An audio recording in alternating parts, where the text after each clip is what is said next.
Sau khi thuận tình ly hôn với chồng, tôi quyết định tìm cho mình một nam trợ lý.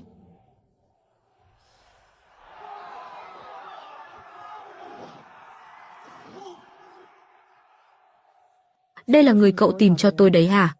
Mặt mũi cũng được đấy. Trông hơi yếu một chút, xếp lệ. Cậu ấy tên là Lăng Tiêu, 5 lần liên tiếp giành chức vô địch quyền Anh, lần này vì gom tiền viện phí cho bà ngoại nên mới chấp nhận đánh trận giả.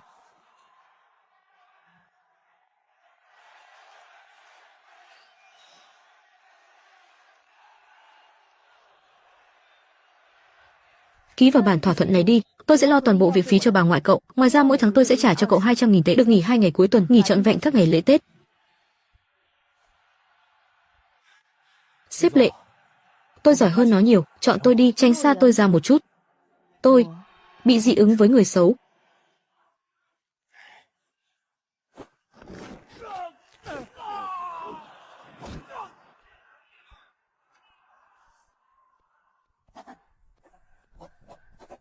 Chị ơi, em tên là Lăng Tiêu, 24 tuổi. Gương mặt này, hình như đã gặp ở đâu rồi, lên xe đi. Số tiền này, chắc là đủ để chi trả viện phí cho bà ngoại em đấy.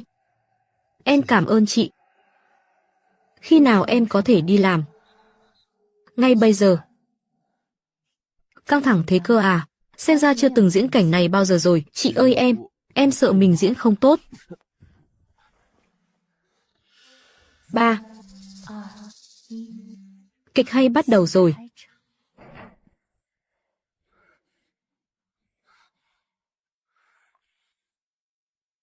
Thích làm khán giả đứng sau cánh gà đến thế cơ à? Sao thế? Xem vở kịch này có thấy hài lòng không? Lăng Tiêu, giới thiệu với em một chút, chồng cũ của chị, Cố Hàn Xuyên.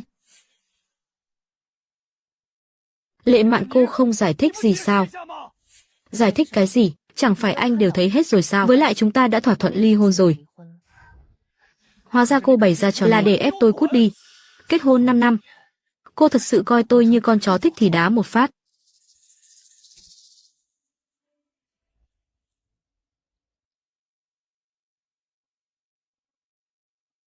Năm năm trước anh tự biên tự diễn màn anh hùng cứu mỹ nhân, dụ dỗ tôi gả cho anh. 3 năm trước anh đưa con Anna vào công ty. 3 năm nay những dự án qua tay cô ta, tiền chui vào túi của anh. Có cần tôi tính giúp anh không? Cô nói bậy bạ gì đó.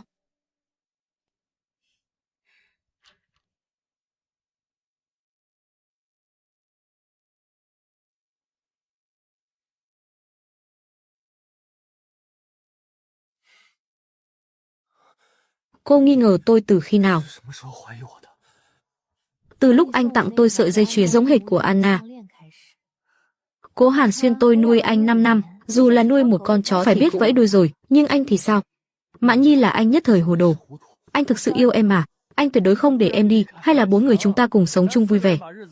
Thế lại tốt hơn bất cứ thứ gì. 4 người đúng là trơ trẽn. Khuôn mặt đẹp trai thế này sao tôi nỡ bỏ được? Không như anh muốn yên ổn cũng không xong, mà cố gắng cũng chẳng. Loại đàn ông tàn tạ như anh, sao xứng đáng với chị yêu chứ? Hai con đường, một là anh cầm 10 triệu tệ rồi cút, hai là tôi tiễn đôi uyên ương cùng mệnh các người vào tù bóc lịch. Cô được lắm. Mày ra đây cho tao. Muốn đánh tôi à? Cái thân hình nhỏ bé của anh có nổi không? Cố tổng là người văn minh, sẽ không dùng bạo lực đâu. Được đấy cậu em. Quả nhiên chị không nhìn lầm người. Tìm cơ hội lấy con chip, cắm vào máy tính của cô ta. Nhiệm vụ của mày thế là xong. Tiền bạc tao sẽ không thiếu một xu, chuyển thẳng vào tài khoản của mày. Nhưng tao cảnh cáo mày, cấm được đụng vào cô ta. Chuyện đó thì không theo ý anh được đâu.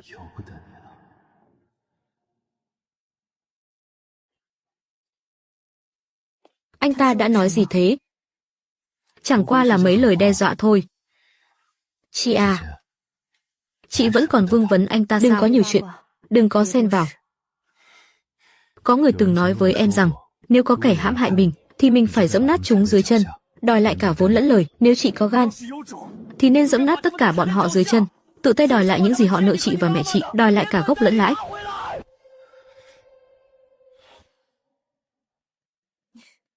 Tay nghề điêu luyện đấy chứ, trời đất chứng giám. Chị ơi, em cũng là lần đầu tiên mà. Chị mệt rồi, sang phòng phụ mà ngủ đi. Là một trợ lý như em, sao có thể làm chị mất hứng được chứ?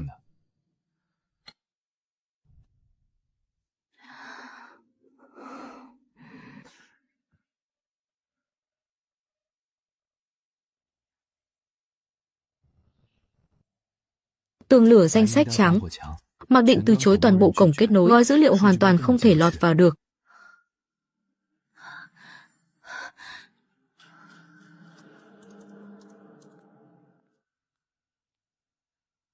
Chị tỉnh rồi à?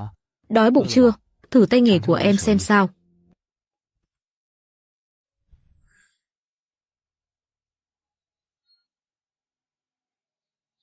Lệ tổng đã xác nhận rồi. Cố Hàn Xuyên và Anna trong ngoài phối hợp đã tẩu tán ít nhất 30% dòng vốn lưu động của công ty. Bước tiếp theo của bọn họ rất có thể là đánh cắp cơ sở dữ liệu cốt lõi.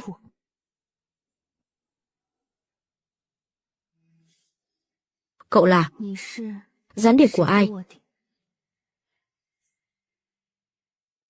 Chị à, em không hiểu chị đang nói gì cả. Đây là thứ chị kẹp trong cuốn sổ mà. Cậu đã đụng vào máy tính của tôi.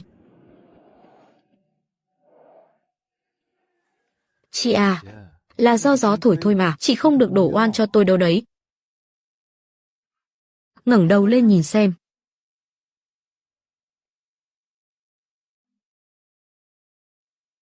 Chị à, chị thật sự không tin tôi sao? Thiết bị gây nhiễu hồng ngoại quân sự, mà lại dùng để đối phó với camera, đúng là lãng phí quá rồi. Camera hỏng đúng lúc thật đấy. Nếu đã không tin tôi, vậy thì hợp đồng của chúng ta hủy bỏ đi. Điều khoản thứ nhất của hợp đồng trợ lý, bên B không được cãi lại bên A. Đừng quên, tôi mới là kim chủ.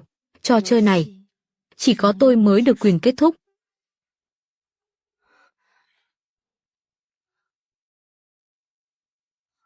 Điều khoản thứ 6 của hợp đồng, bên B phải cung cấp dịch vụ độc quyền, bao gồm xoa dịu cảm xúc và giải tỏa áp lực. Kim chủ không có quyền từ chối dịch vụ giải tỏa áp lực của tôi.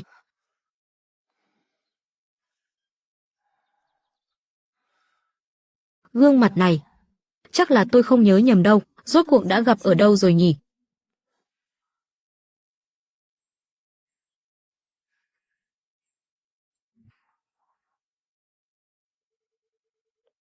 Sếp có dặn dò gì không ạ? Tìm cách lấy giúp tôi báo cáo xác minh học vấn của Lăng Tiêu. Tôi cần bản gốc file điện tử, đặc biệt là ảnh thẻ của cậu ta. Lệ tổng, tôi tra được trước đó Cố Hàn Xuyên đã lấy để mua cho cô gói bảo hiểm tai nạn cá nhân với mức bồi thường cực kỳ cao, sẽ có hiệu lực sau 1 tháng nữa. 1 tháng sau, anh ta đúng là nôn nóng thật đấy. Ngoài ra công ty của cô có một khoản tiền, dự án trị giá đã bị chuyển đi dưới danh nghĩa là đầu tư ra nước ngoài. Sau 3 lần chuyển khoản rửa tiền, đã chảy vào một tài khoản cá nhân ở nước ngoài. Chủ sở hữu của tài khoản đó chính là Cố Hàn Xuyên. Đúng vậy thưa Lệ tổng, hắn ta đang muốn rút cạn tiền trong công ty, sau đó sẽ tiễn anh lên đường. Tôi biết rồi. Tiếp tục theo dõi Cố Hàn Xuyên. Cố Hàn Xuyên không đợi được nữa rồi, tôi phải ra tay nhanh hơn hắn mới được. Chị tắm sao không gọi em tắm cùng? Có một chuyện tôi không hiểu lắm. Cậu là sinh viên ưu tú khoa tài chính đại học A, với một lý lịch như vậy, tại sao lại đến câu lạc bộ đánh võ đài ngầm? Lăng Tiêu, cậu tiếp cận tôi rốt cuộc là vì cái gì? Vì một sự thật, vì một mạng người. Quý Dương, người đã kéo tôi ra khỏi vực sâu, một kẻ tốt bụng đến khờ khạo, lại ngã từ sân thượng tập đoàn Lệ Thị xuống một cách không rõ ràng, không có nhân chứng. Quý Dương, Lý Dương không có camera giám sát, nhưng tôi thề, tôi tuyệt đối không để người anh em tốt của mình phải chết oan. Á,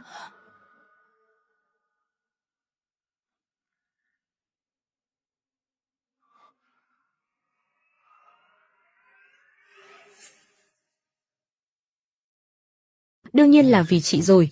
Nói thật đi. Tiền. Tốt lắm, nhận tiền thì phải làm việc. Để chị xem năng lực của em thế nào. Tôi đã cho người điều tra Anna. Bề ngoài cô ta trông rất thanh thuần, nhưng thực chất là một kẻ đào mỏ chuyên nghiệp, cùng một lúc lăng nhăng với mấy đại gia liền. Chỉ có loại người như Cố Hàn Xuyên mới ngu ngốc coi cô ta như báu vật. Chị muốn em làm gì nào? Cái thứ nhỏ bé này có thể đồng bộ hóa mọi dữ liệu. Ngày mai chị sẽ sắp xếp cho em vào Lệ Thị. Hãy tận dụng tối đa vẻ ngoài hào hoa phong nhã của em đi. Tìm cách trộm lấy điện thoại của Anna. Cố Hàn Xuyên là tổng giám đốc của tập đoàn Lệ Thị, Anna là thư ký của hắn, để tiện cho em tiếp cận hắn. Chị đã sắp xếp cho em vị trí trợ lý tổng giám đốc, ý chị là muốn em tiếp cận Anna, đồng thời theo dõi động tĩnh của Cố Hàn Xuyên. Thông minh lắm, năm xưa chị quá tin tưởng Cố Hàn Xuyên, nên đã giao cho hắn quá nhiều quyền hạn, dẫn đến việc tài sản chung vẫn còn dây dưa chưa dứt hẳn. Bây giờ muốn hắn cuốn xéo hoàn toàn, thì bắt buộc phải có bằng chứng xác thực. Không phải trong tay chị đang video Anna ăn cắp tài liệu sao? Hừ. Video đó là đồ cắt ghép thôi. Thế nên, hôm đó chị cố tình thân mật với em để chọc tức cô ta, rồi nhân lúc cô ta mất bình tĩnh để gài bẫy cô ta. Đúng thế, Cố Hàn Xuyên là kẻ cáo già xảo quyệt. Còn Anna cũng chẳng phải dạng vừa đâu, em phải thật cẩn thận đó, người bình thường không lọt nổi vào mắt xanh của cô ta đâu. Lăng Tiêu, tiếp theo cứ làm theo những gì chị chỉ dẫn.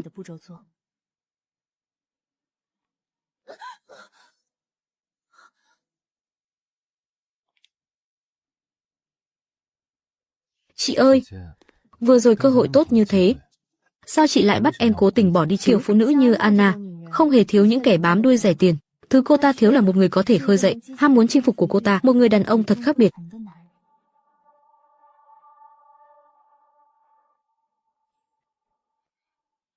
Ủa?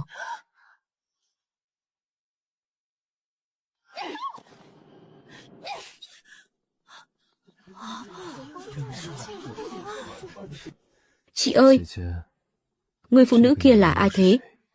Bà Vương, chính thất của một trong những gã bao nuôi Anna.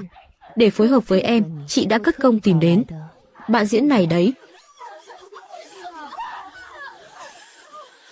Hôm nay tao phải rạch nát cái bản mặt của mày để xem mày còn đi mồi chài đàn ông bằng cách nào. Lăng Tiêu, đến lúc em thể hiện rồi đấy. Chị ơi, người đàn bà kia có ra đấy, anh đúng là mặc kệ sống chết của tôi luôn. Anh là võ sĩ quyền Anh mà, đối phó với hạng chân yếu tay mềm thế kia thì quá đơn giản với anh rồi.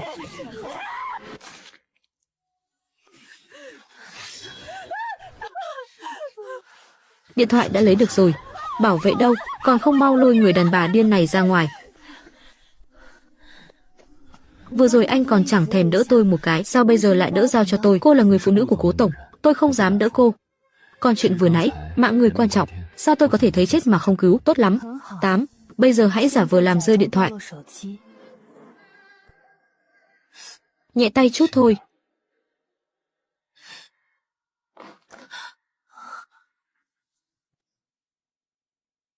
Màn hình chờ là ảnh của tôi. Quả nhiên anh ta có ý với mình. Lăng Tiêu, anh là trợ lý tổng giám đốc, sau này chắc chắn chúng ta sẽ phải bàn giao công việc nhiều. Hay là kết bạn WeChat đi. Tôi luôn sẵn lòng. Điện thoại của tôi đâu rồi? Tôi đi vệ sinh một lát.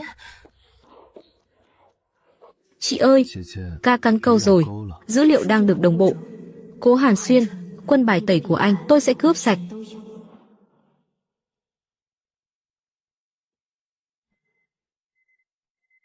Lăng Tiêu, dữ liệu vẫn chưa truyền xong, giữ chân cô ta lại.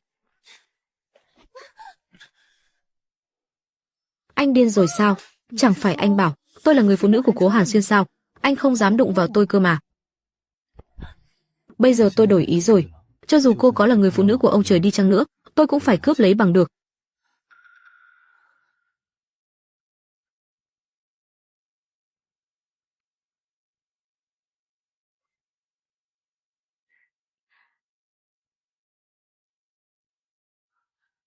Lăng Tiêu, được rồi đấy.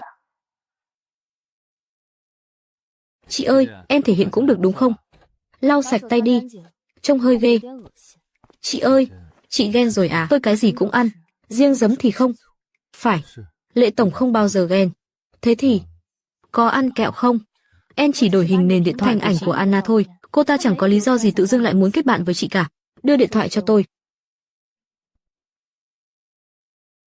500 triệu. Thảo nào làm Anna sướng tít mắt. Giải thích đi. Em nhờ bạn gửi hộ đấy, để tăng hiệu ứng kịch tính thôi. Người gửi tin nhắn cho cậu là người của gia tộc hào môn hàng đầu, trợ lý đặc biệt của chủ tịch tập đoàn Tiêu Thị Triệu Đình Hy. Cậu có người bạn đỉnh thế cơ à? Thằng ngốc Triệu Đình Hy này, không gửi sớm không gửi muộn, lại canh đúng lúc này mà gửi tin nhắn cho em. Tụi em là bạn cấp 3, quan hệ lúc nào cũng tốt. Thế à? Trợ lý Triệu, anh mang hợp đồng đến nhà tôi đi. Lệ Mạn, cô chơi bẩn thật đấy.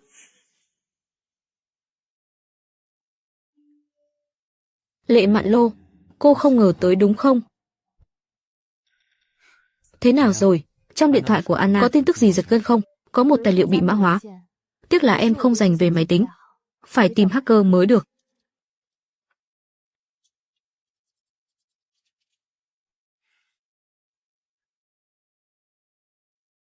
Hàn Kha, khi nào anh mới chịu lật bài ngửa với Lệ Mạn Dụ? Thứ tôi muốn là toàn bộ Lệ Thị. Khoản bảo hiểm tai nạn giá trị khủng mua cho cô ta đã đến lúc phát huy tác dụng rồi. Đến lúc đó, mọi chuyện đều là tai nạn. Ai ở ngoài đó thế? Mốc thời gian hiển thị trên đoạn ghi âm này là ngày 21 tháng 11. Quý Dương ngã lầu là ngày 26 tháng 11. Người đứng ngoài cửa ngày hôm đó, chẳng lẽ là Quý Dương? Đây là di vật bên người của người đã khuất Quý Dương. Cuộc gọi cuối cùng trước khi chết của Quý Dương là gọi cho người có tên danh bạ là Chấp Niệm. Chấp Niệm đại diện cho việc yêu mà không thể có được. Cô ta rốt cuộc là ai? Lăng Tiêu. Cậu học ngành tài chính, sao lại biết cả kỹ thuật hack? Từ nhỏ tôi đã có hứng thú với máy tính, cũng chưa từng học hành đàng hoàng, chắc là do thiên phú thôi. Hôm nay chị bị dọa một phen rồi, để em đi pha cho chị cốc cà phê cho tỉnh táo lại.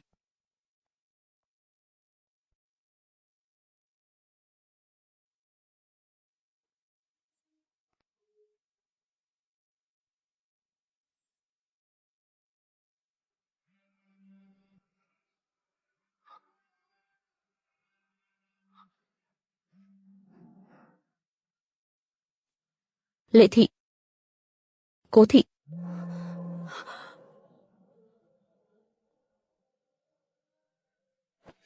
Anna là người phụ nữ của tôi. Nếu cậu dám có ý đồ với cô ấy thì đừng trách tôi không khách khí. Cố tổng, tôi đã cứu người phụ nữ của anh, liệu có phải nên thêm tiền không? Bên phía Lệ Mạn thế nào rồi? Lệ Mạn là một người có lòng cảnh giác rất cao, tất cả máy tính đều được thiết lập danh sách trắng, muốn có được lòng tin tuyệt đối của cô ta, tự nhiên phải bỏ ra chút công sức. Cố tổng, dục tốc thì bất đạt. Tôi chỉ cho cậu thời gian 1 tháng. Nếu cậu không hoàn thành nhiệm vụ, đừng hòng lấy được đồng nào. Chị à, sắc mặt chị trông không tốt lắm. Không sao đâu, chị chỉ hơi mệt một chút thôi. Chị ơi, đây là ảnh chụp team building của công ty, người này là ai vậy? Cả mấy trăm nhân viên, sao chị lại chỉ hỏi mỗi anh ta? Vì ngôn ngữ cơ thể của anh ta đang truyền tải một thông điệp. Anh ta thích chị, đối với tình địch, em tự nhiên phải biết người biết ta, mới có thể trăm trận trăm thắng. Em là dân học tài chính, không những giỏi máy tính, giờ lại còn dành cả tâm lý học nữa cơ đấy. Lăng Tiêu, sao chị cứ cảm giác em đang đeo mấy lớp mặt nạ vậy? Chị à, chị đang lảng tránh chủ đề đấy. Xem ra em đoán đúng rồi. Anh ta tên là Quý Dương, vào làm ở Lệ Thị được nửa năm thì không may ngã lầu tử vong. Liệu đó có thực sự là tai nạn không? Lệ tổng, sếp bảo em điều tra trực tiếp.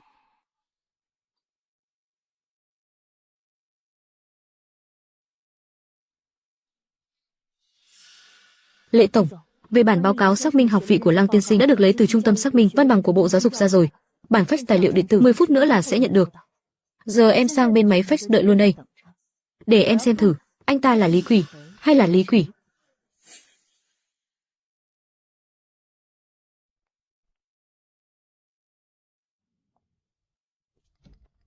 Quân Hành, hôm nay bà ngoại em phải phẫu thuật, anh lên đài thay em nhé, nhưng anh không biết đấm bốc.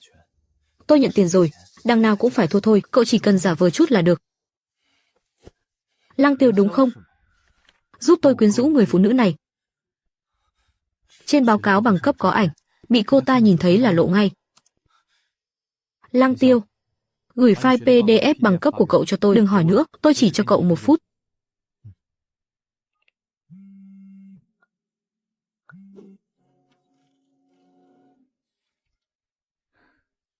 Xem ra tôi nghĩ nhiều rồi. Bước cuối cùng, điệu hổ Ly Sơn. Lệ tổng, mạng công ty bị tấn công DOS, tất cả dịch vụ đều bị tê liệt.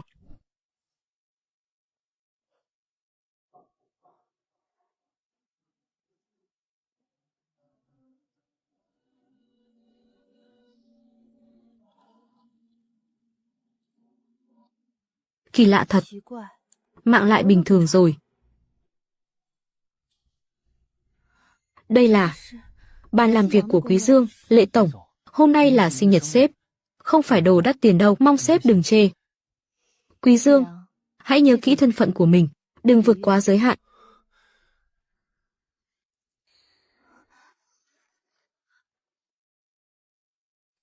Tiêu Quân Hành, chủ tịch tập đoàn Tiêu Thị.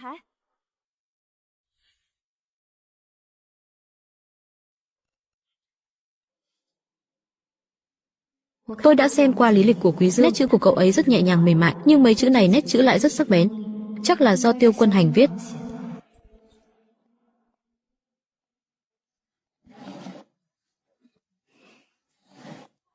Chị ơi, có đoạn ghi âm của Anna rồi. Chúng ta có thể đuổi cổ Cố Hàn Xuyên đi rồi đúng không? Về mặt pháp luật, đoạn ghi âm thu thập bằng con đường bất không thể dùng làm bằng chứng. Cố Hàn Xuyên giống như một con rắn độc ẩn nấp trong góc tối, bất thình lình nhảy ra cắn tôi một phát. Cách tốt nhất là dẫn rắn ra khỏi hang, tóm gọn một mẻ. Vậy kế hoạch bước 2 là gì? Anna đúng là bậc thầy quản lý thời gian. Vừa thả thính Cố Hàn Xuyên, vừa mập mờ với tôi. Trả lời cô ta đi. Gặp nhau ở tầng 1 trung tâm Quốc Kim sau 3 ngày nữa. Quốc Kim sao? Nơi đó toàn là hàng hiệu xa xỉ thôi. Chị không sợ cô ta sư tử ngoạm sao? Em sẽ sớm biết thôi. Ai mới là sư tử thật sự? Em phối hợp diễn kịch với chị thế này, có phần thưởng gì không?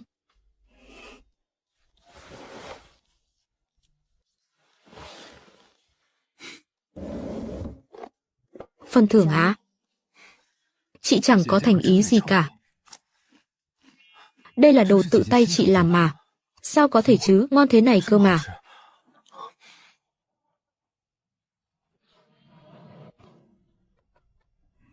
Chồng ơi, ăn thử đi.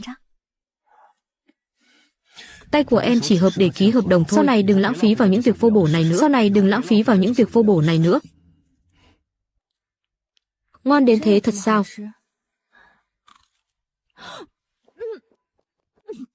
Chị ơi, chị không ăn thì đừng lãng phí nhé. Cậu bồ trẻ này, khéo chiều chuộng cảm xúc ghê.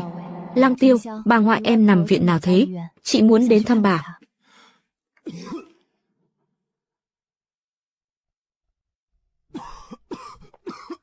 Sao thế chị?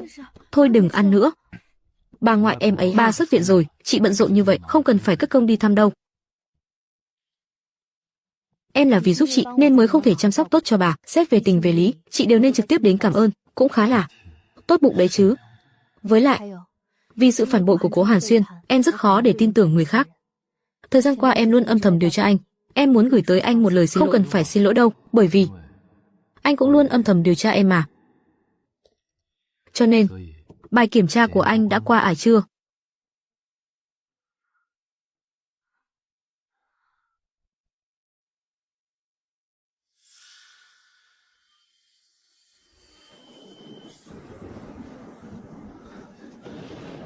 Tiêu Quân Hành anh đúng là đồ hèn nhát.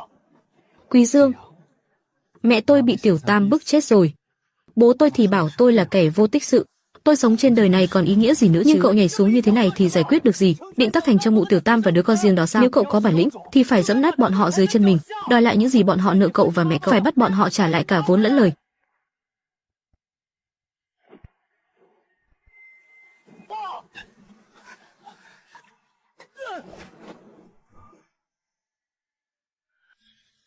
Hóa ra là anh. Thật không ngờ lại là anh. Lăng Tiêu, đây là văn phòng đó, nghiêm túc chút đi, chị à. Để chuẩn bị cho vở kịch 3 ngày tới, có thể diễn xuất thật tròn vai, em phải ứng trước một ít phần thưởng chứ.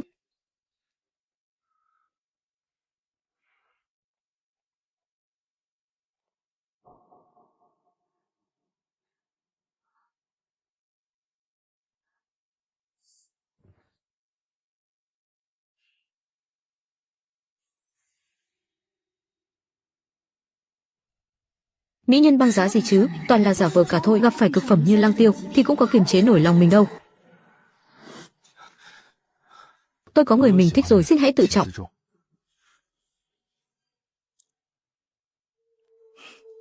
Đây chính là người anh thích sao? Anh có biết là cô ta chỉ là con chim hoàng yến được Cố Hàn Xuyên bao nuôi thôi. Sắp tới sẽ không còn là thế nữa đâu.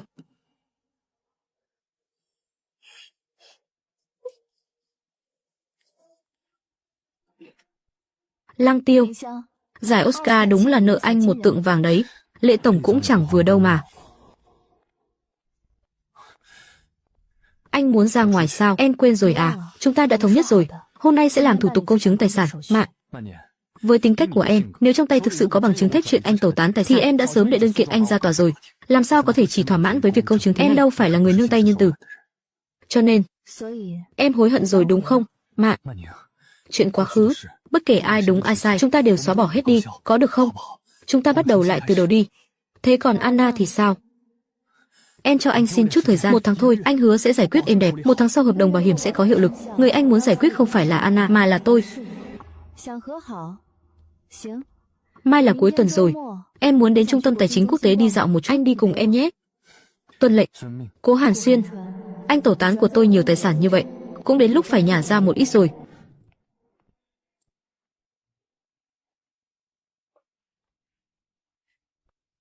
Tiểu thư thật có mắt nhìn.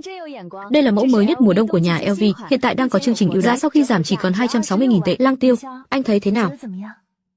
Đẹp đấy, rất hợp với em. Tôi thấy chiếc túi này hợp với tôi hơn.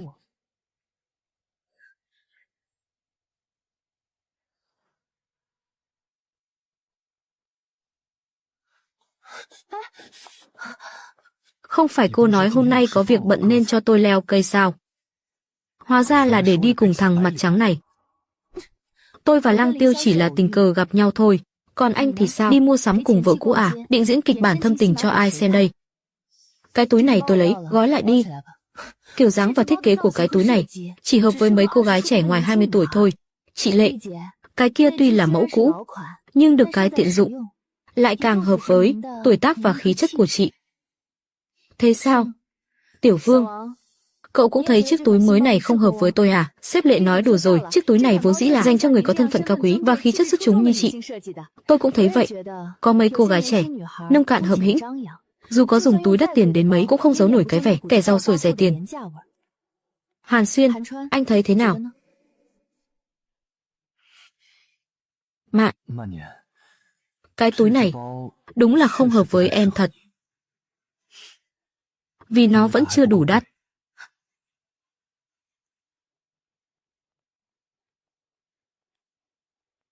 Cái trị giá 500.000 tệ mới xứng với em. Gói lại đi. Khoan đã.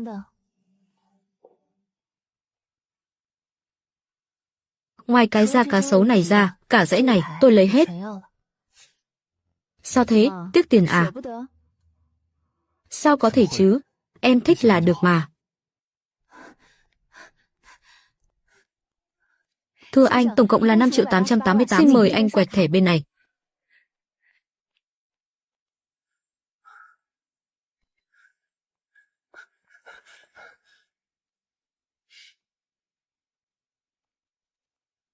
Đúng là một màn chính thất dần mặt tiểu tam đặc sắc. Chị gái ra tay đỉnh thật đấy. Vở kịch của cô diễn xong chưa? Giờ đến lượt tôi ra tay rồi.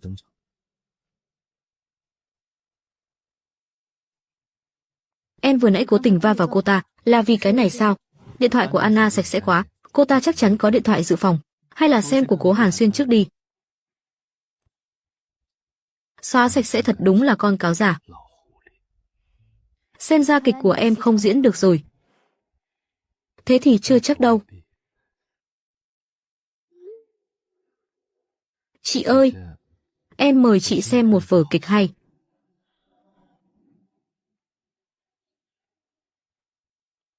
Thích thì cứ mua đi, anh kiếm tiền chẳng phải là để cho em tiêu sao. Nhưng vừa nãy anh đã Lệ Mạn tiêu hơn 5 triệu tệ rồi. Em không thể thua cô ta được. Cô ta cố tình làm em mất mặt, vì kế hoạch 1 tháng sau tôi nhịn. Vở kịch hay của em khi nào mới bắt đầu đây?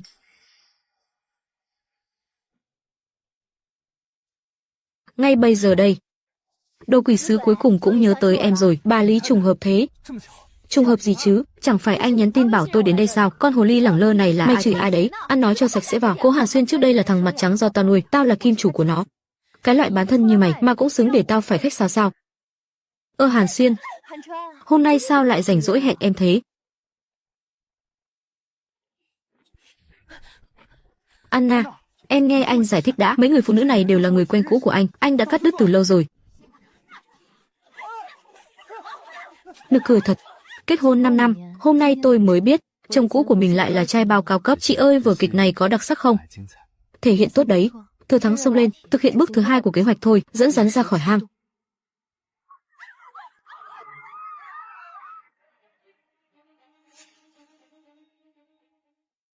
Không sao chứ?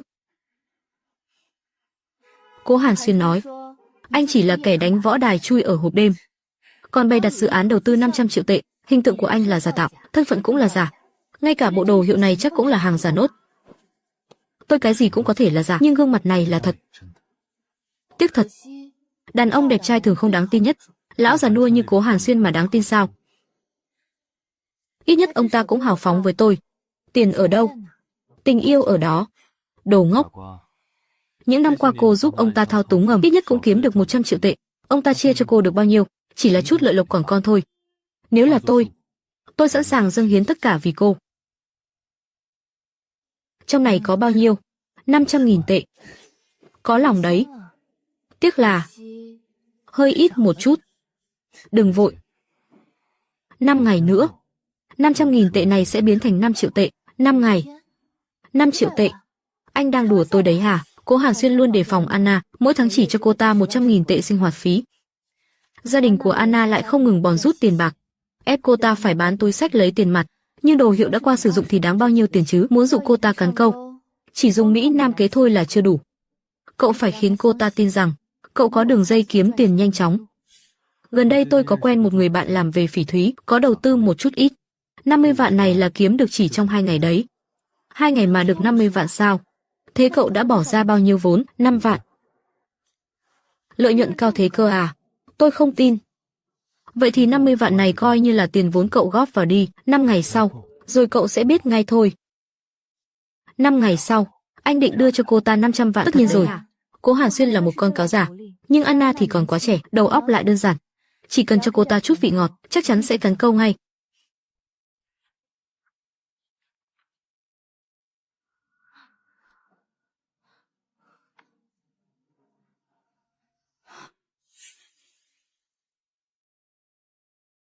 Sao nét chữ lại giống nhau thế này?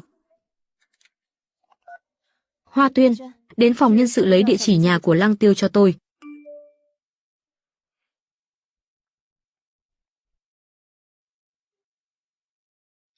Cháu gái tìm ai thế? Cháu muốn tìm ai à? Cháu chào bà, cháu là bạn của Lăng Tiêu. Bà là bà ngoại của cậu ấy hả? Ra là bạn của Tiểu Tiêu à? Mau vào nhà đi cháu. Tiểu Tiêu đang đánh boxing ở câu lạc bộ, nguy hiểm lắm. Bà khuyên nó mấy lần rồi, nhưng nó cứ bảo là đợi kiếm đủ tiền rồi sẽ chuyển nghề. Bà ngoại ơi! 3 người này, ai mới là Lăng Tiêu vậy ạ?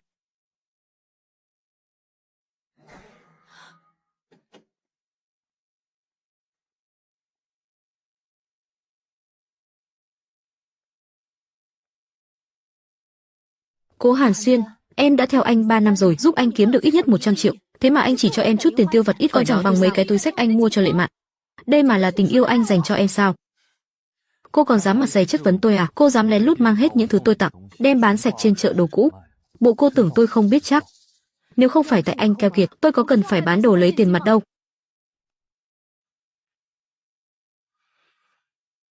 Nên cô vừa quay đi đã bám ngay lấy thằng mặt trắng đó. Chỉ là vô tình gặp ở trung tâm thương mại thôi, lừa quỷ chắc.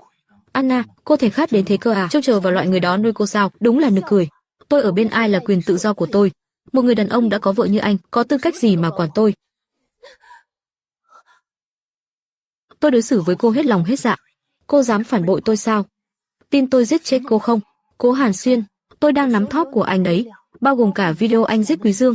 Anh dám đụng vào tôi xem, chúng ta sẽ cùng cá chết lưới rách.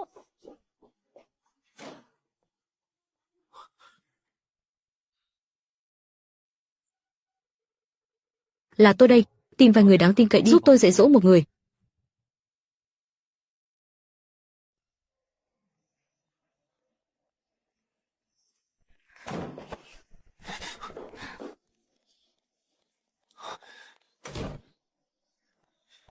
Cậu muốn làm gì? Tất nhiên là thả mồi bắt cá rồi. Cậu vừa mới tiếp cận được với Anna, nôn nóng quá chỉ tổ rút dây động rừng thôi. Cũng đúng, vẫn là chị nghĩ chu đáo. Hôm nay sắc mặt của chị trông không được tốt lắm. Có chuyện gì sao? Lăng Tiêu, cậu giấu mình kỹ thật đấy. Chẳng lẽ chị ấy đã tra ra thân phận của mình, hay là đang dò xét mình? Chị à, sao em nghe không hiểu gì hết vậy? Nhiệm Vãn. Trong cái khung ảnh này, Đáng lẽ ra ban đầu phải ảnh chụp chung của Quý Dương và Tiêu Quân. Tuy bức ảnh đã không còn nữa, nhưng tôi đã đối chiếu nét chữ rồi, chữ viết ở mặt sau khung ảnh, không phải do Quý Dương viết. Cậu giải thích thế nào về chuyện này đây? Tại sao chữ viết phía sau khung ảnh này lại giống hệt nét chữ ký của cô như đúc thế này? Tôi nghĩ cho kỹ rồi hãy trả lời. Cô chỉ có một cơ hội duy nhất, bây giờ vẫn chưa thể chắc chắn. Cô ta hoàn toàn không liên quan đến cái chết của Quý Dương. Nếu bây giờ ngửa bài, lỡ như cô ta đuổi mình ra khỏi tập đoàn Lệ, manh mối về Anna sẽ đứt hoàn toàn. Tôi thừa nhận, tôi, Quý Dương và Tiêu Quân Hành là bạn học cấp 3. Bức ảnh đó là tôi chụp hộ họ. Chữ viết ở trên đó cũng là do tôi viết. Ảnh chụp chung của họ, tại sao lại để cô viết đề tặng? Vì chữ của hai người họ đều quá xấu, không được đẹp như chữ của tôi. Miệng thật đấy.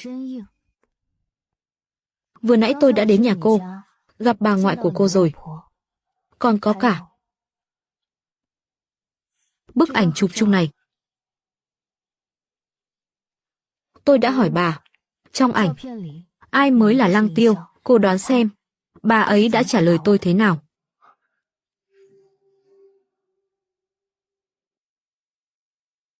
Mỗi lần cô ta căng thẳng, đều sẽ vô thức làm động tác này. Lần trước dùng video giả để lừa Cố Hàn Xuyên cũng vậy, bây giờ cũng thế. Cho nên, cô ta không hề có bằng chứng xác thực, chỉ đang dò xét mình thôi. Tôi không biết bà ngoại đã nói những gì với cô. Tôi chỉ có thể nói cho cô biết, tôi không hề lừa cô.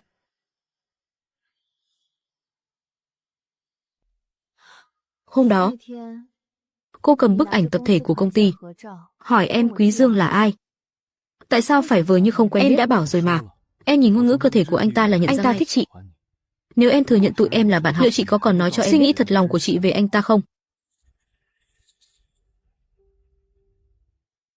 Chị ơi, hình như em thực sự thích chị mất rồi. Bằng không, thì đã chẳng có ham muốn chiếm hữu mạnh mẽ đến thế. Lăng Tiêu, đời này tôi ghét nhất là bị người khác lừa dối. Nếu như cậu đang lừa tôi, thì hãy giấu cái đuôi của mình cho đừng để tôi điều tra ra được. Bằng không, tôi có hàng trăm hàng ngàn cách để khiến cậu phải hối hận. Chị dữ quá đi, làm em sợ chết khiếp. Ánh mắt thâm tình nhìn con chó cũng tràn đầy cảm xúc này của cậu, suýt chút nữa là làm tôi siêu lòng rồi đấy. Có thời gian thì đưa bà ngoại đi kiểm tra sức khỏe toàn diện đi. Bà ấy lại chỉ vào Quý Dương rồi bảo đó là cậu. Tôi nghi là bà ấy có dấu hiệu chớm bị mất trí tuổi rồi đấy. Chị à, nếu chị đã biết mối quan hệ giữa em và Quý Dương rồi, vậy em cũng tiện thể hỏi luôn rốt cuộc anh ấy đã chết thế nào. Tôi nhớ là đã nói với cậu rồi, cậu ấy bị ngã lầu tử vong ngoài ý muốn. Hình như cậu quá mức bận tâm đến chuyện của cậu ấy rồi đấy. Sau khi tốt nghiệp trung học, chúng em đường ai nấy đi. Em cũng là sau khi vào Lệ Thị mới nghe nói về chuyện của anh ấy.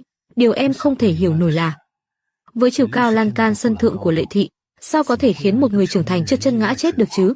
Pháp y sau khi khám nghiệm hiện trường, xác nhận không có dấu vết xô xát, đã loại trừ anh ta. Lăng Tiêu, anh đang nghi ngờ tôi, hay là đang nghi ngờ phía cảnh sát? Chị nhìn vào mắt em và nói cho em biết. Chị nghĩ một người luôn vui vẻ lạc quan, luôn tràn đầy nhiệt huyết với cuộc sống, tại sao lại chọn nhảy từ sân thượng xuống? Lệ tổng, em thích anh. Quý Dương, tôi vừa mới ly hôn. Tôi vô tình nghe được cuộc trò chuyện giữa Cố Hàn Xuyên, bọn họ lén lút vụng trộm tẩu tán tài sản, thậm chí còn lên kế hoạch hại anh. Nếu em giúp anh tìm được chứng cứ bọn họ hại anh có chấp nhận em không?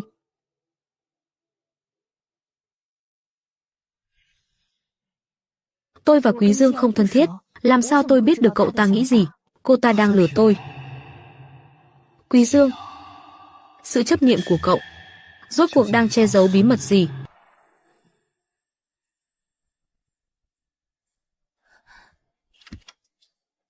Chiếc túi xách này, Cố Hàn Xuyên mới tặng cô ta một tuần trước, mà đã vội vàng bán đi nhanh như vậy. Xem ra, cô ta thực sự rất thiếu tiền. Loại phụ nữ đào mỏ như Anna, đâu chỉ có mỗi một mình Cố Hàn Xuyên làm kẻ bao nuôi, sao có thể túng quẫn đến mức này? Tôi đã nhờ thám tử Tư điều tra. Mấy ngày trước em trai cô ta đánh nhau với người làm hỏng một con mắt của người ta. Số tiền bồi thường không phải là nhỏ.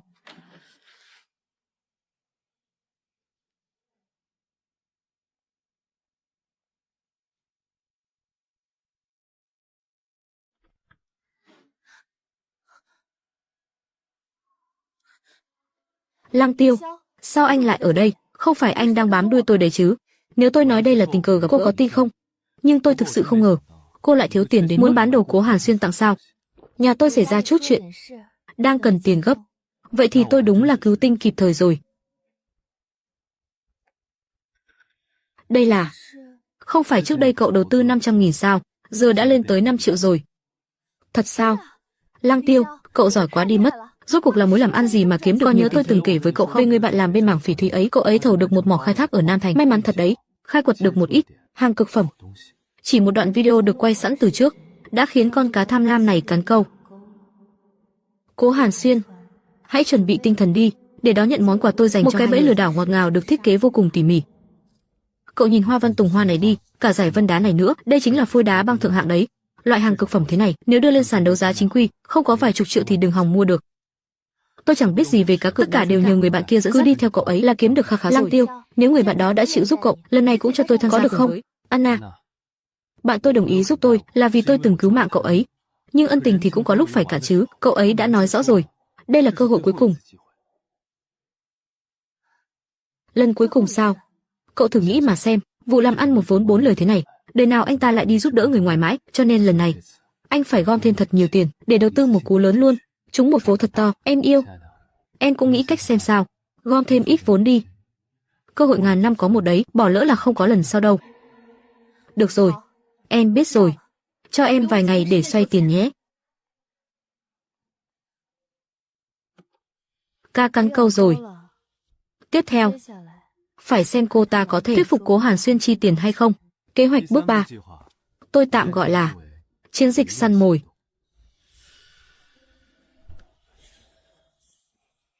Lang Tiêu, cẩn thận.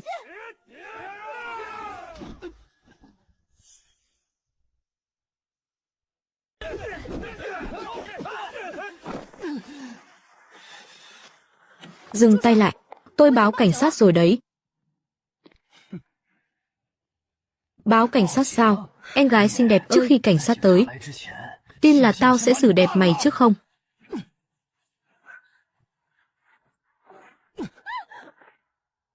Thằng danh con, có những người không phải loại mày muốn động vào là động đâu, biết điều một chút đi, nếu không lần sau tao bẻ gãy một chân của mày đấy.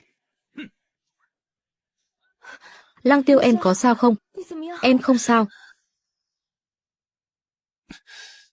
Chẳng phải em là võ sĩ quyền Anh 5 lần vô địch liên tiếp sao? Sao đến mấy tên côn đồ còn con cũng không chống đỡ nổi thế này? Em mà không giả vờ yếu thế, thì làm sao có cơ hội được chị tự tay chăm sóc thế này? Đừng có dẻo miệng nữa. Có biết ai là kẻ ra tay không? Còn ai vào đây nữa chứ? Em tiếp cận Anna, nên Cố Hàn Xuyên cuống cuồng lên rồi. Lệ tổng, Cố Hàn Xuyên đã chuyển 20 triệu cho Anna, lịch sử giao dịch đã được gửi vào WeChat của ngài rồi. Ngoài ra, hợp đồng bảo hiểm tai nạn giá trị cao đó còn 15 ngày nữa là có hiệu lực. Ngài nhất định phải tranh thủ thời gian.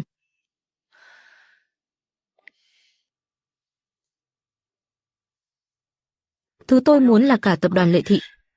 Gói bảo hiểm tai nạn giá trị cao mua cho cô ta đã đến lúc phải dùng tới rồi. Đến lúc đó, mọi thứ sẽ chỉ là một tai nạn. Em vô tình nghe được cuộc trò chuyện giữa Cố Hàn Xuyên và Anna. Bọn họ lén lút vụng trộm sau lưng chị để tẩu tán tài sản, thậm chí còn lên kế hoạch hại chết chị. 5 năm dốc hết lòng dạ đối xử chân thành, đổi lại là một âm mưu được tính toán mưu hại bấy lâu nay. Tốt, thật sự là quá tốt rồi chị ơi. Bây giờ không phải là lúc để tức giận. 20 triệu đối với Cố Hàn Xuyên chẳng qua chỉ là muối bỏ bể. Em có cách khiến anh ta phải trả cả gốc lẫn lãi. Ăn vào bằng cách nào thì phải nhả sạch ra bằng cách đó.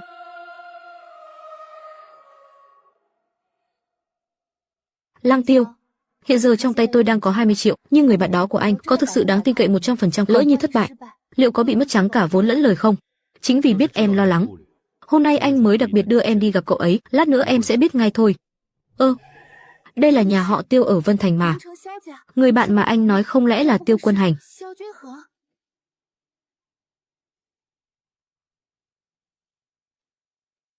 Quân Hành, tớ dẫn bạn đến rồi đây.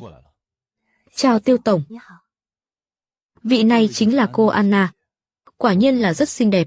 Đưa cô Anna đi tham quan một chút đi. Này người anh, em thấy sao? Phong thái tổng tài bá đạo này của tớ có ra dáng không? Đúng là biết tiếp thu đấy. Lang Tiêu, để điều tra rõ nguyên nhân cái chết của Quý Dương, tôi muốn cô phối hợp diễn một vở kịch với tôi. Quân Hành, cách này của anh có ổn không đấy? Tôi cứ thấy lo lo thế nào ấy, không vào hang cọp sao bắt được cọp con? Đây mới đúng là giới siêu giàu thực sự. Cố Hàn Xuyên mà so với anh đúng là chẳng khác gì kẻ nhà quê, cơ hội này mình nhất định phải nắm lấy. Tiêu à? An tiểu thư là bạn gái của cậu à? Tạm thời thì chưa phải. Có thành công hay không? Còn phải xem Tiêu tổng có chịu giúp đỡ chúng tôi một tay hay không. An tiểu thư lần đầu đến đây, món quà nhỏ này coi như là quà gặp mặt nhé. Tiêu tổng cái này quý giá quá rồi. Chút lòng thành thôi, có 10 triệu tệ chứ mấy. Cô cứ đeo chơi đi. Hôm nay hai người cứ ăn uống chơi bời thoải mái nhé. Nhưng chuyện đầu tư thì đừng nhắc đến nữa.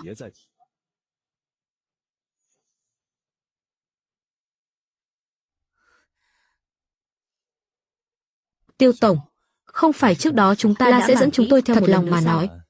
Mỏ quặng đó là tôi với bạn chung vốn mua, trước đây tôi đã cho cậu tham gia mấy lần rồi, nhưng cậu bỏ vốn ít quá. Phía bạn tôi người ta đã không hài lòng rồi. Tiêu tổng, lần này tôi có thể đầu tư 20 triệu tệ. An tiểu thư, 20 triệu tệ ở chỗ chúng tôi, chẳng khác gì 2 tệ cả. Giới của chúng tôi, vốn khởi điểm thấp nhất phải là 100 triệu tệ. 100 triệu sao, tôi không có nhiều tiền thế đâu. Thế này đi, nể mặt cô là người phụ nữ của anh em tôi, số phỉ thúy trong căn phòng này hôm nay, cô thích món nào thì cứ chọn, để tôi tiễn cậu một đoạn cho đỡ công đi lại. Thể diện của Lăng Tiêu lớn thật đấy, mà lại mời được cả tôn đại Phật như Tiêu Quân Hanh. Giang Thành, chuyện điều tra em trai của Anna tên An Huy đánh người bị thương, kết quả sau đó thế nào rồi? Anna đã đứng ra bồi thường 2 triệu tệ, còn tên nhóc An Huy kia vẫn chứng nào tật nấy, lại lao đầu vào cờ bạc, giờ đang nợ 8 triệu tệ tiền vay nặng lãi, lại còn lãi mẹ đẻ lãi con, cả đời này chắc chẳng ngẩng đầu lên nổi nữa. Tốt lắm, cậu lập tức đem phương thức liên lạc của Anna tiết lộ cho mấy tên cho vay nặng lãi kia. Con người khi rơi vào đường cùng sẽ rất dễ mất đi lý trí, mà đưa ra những quyết định điên rồ. Đã đến lúc đẩy cô ta một cú rồi. Đừng đụng vào em trai tôi, tiền bạc tôi sẽ tự nghĩ cách.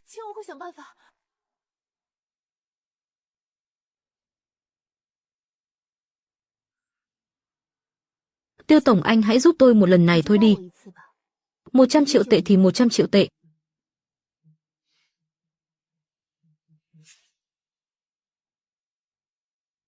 Cô cũng bốc đồng quá rồi đấy. 100 triệu tệ thì cô định kiếm ở đâu ra? Anh yêu, chẳng phải anh từng bảo muốn ở bên em sao? Hay là chúng ta cùng hợp tác đi, kiếm tiền từ chỗ Lệ Mạn và Cố Hàn Xuyên. Được, Lệ Mạn cứ để anh lo. Bên phía Cố Hàn Xuyên phải trông cậy vào em rồi. Cố Hàn Xuyên cái tên keo kiệt đó, đề phòng em như phòng trộm vậy.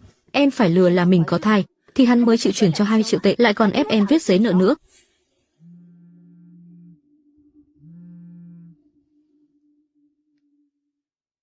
Lăng Tiêu nói với Anna rằng có thể giới thiệu Tiêu Quân Hanh cho Cố Hàn Xuyên để rủ hắn cùng đầu tư. Anna, cô ở bên Cố Hàn Xuyên lâu như vậy, trong tay lại không nắm giữ chút thóp nào của như sản xuất và buôn bán, tham ô công quỹ, hoặc là những việc còn nghiêm trọng, ví dụ như giết người phóng hỏa. À đúng rồi, giết người. Trong tay tôi có bằng chứng hắn ta giết người. Nói cho rõ đi, ai giết ai. Anna, tôi đã bày ra trước mặt cô tất cả những gì có thể cho, từ tiền bạc, tài nguyên cho đến các mối quan hệ. Vậy mà cô lúc nào cũng đề phòng tôi. Đã thế thì, chúng ta đường ai nấy đi. Khoản đầu tư bản lúc kế hoạch cũng chấm dứt tại đây. Không Lăng Tiêu. Không phải thế đâu. Chuyện này lớn quá rồi. Với lại, không thể nói cho anh ấy biết được. Mình cũng là đồng phạm mà. Anh cho em thêm chút thời gian đi, để em suy nghĩ đã.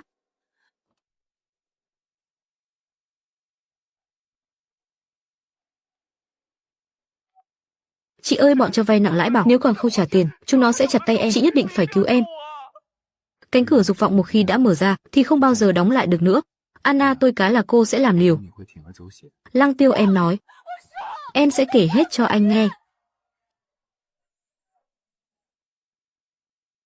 Cố Hàn Xuyên đã giết Quý Dương. Em có video hắn ta giết người. Chị Mạn, lâu rồi chúng ta không ăn cơm cùng nhau. Tối nay em sẽ vào bếp, làm cho chị một bữa tối dưới ánh nến. Sao thế? Hôm nay Anna lại cho em leo cây à? Em với cô ta chỉ là chơi bời qua đường thôi.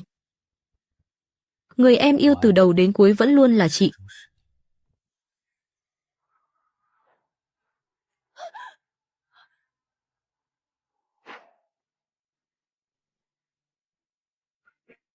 Á, phải đến lúc sinh tử mới biết được người bên cạnh mình là người hay là quỷ. lén lén lút lút. Mẹ kiếp mày là ai thế? Mày có biết giam giữ người trái phép là tội gì không? So với tội giết người thì giam giữ trái phép, tội nào nặng hơn? Tao không hiểu mày đang nói cái gì. Cố tổng làm nhiều việc bẩn thỉu quá rồi nên chắc gì đã nhớ hết từng việc. Vậy để tao nhắc cho mày nhớ. Ngày 26 tháng 11, sân thượng công ty Lệ Thị. Quý Dương, thằng Quý Dương tự tử mà. Liên quan mẹ gì đến tao? Đúng là chưa thấy quan tài chưa đổ lệ.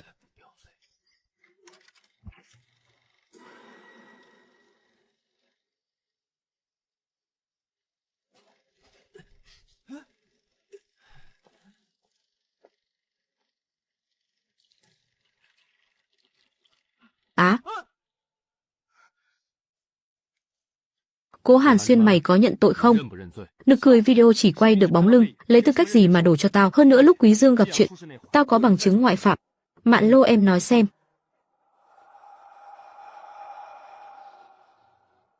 Hôm đó, anh Hàn Xuyên ở cùng em, không phải anh ấy làm. Nghe thấy chưa? Tao có bằng chứng ngoại phạm. Cho dù cảnh sát có đến, ông đây cũng chẳng sợ. Bán rẻ lương tâm để làm chứng giả, đúng là tình sâu nghĩa nặng. Nếu mày đã không nhận, thì chúng ta cược một ván đi. Thắng, tao lập tức thả bọn mày đi. Thua thì sao? Nợ thế nào trả thế ấy. Mày đối xử với Quý Dương thế nào, tao sẽ trả lại cho mày y như vậy. Vậy thì một ván quyết định luôn. Nhưng mà, mấy chuyện phạm pháp thì bỏ qua đi. Chúng ta cược cái gì đó kích thích hơn đi. Nếu tôi thua, sẽ cởi sạch hết đồ. Mạn Lô, cậu biết chơi không thế? Thế này liệu có ổn? Tôi không làm được đâu. Cậu lên đi. 6 tuổi tôi đã biết chơi xí ngầu rồi, chưa từng thua lần nào. Nếu sợ rồi, bây giờ có thể xin tôi tha cho. Bằng không, tôi sợ lát nữa cậu lại bẽ mặt không xuống đài được. Nói nhiều quá. Bắt đầu đi.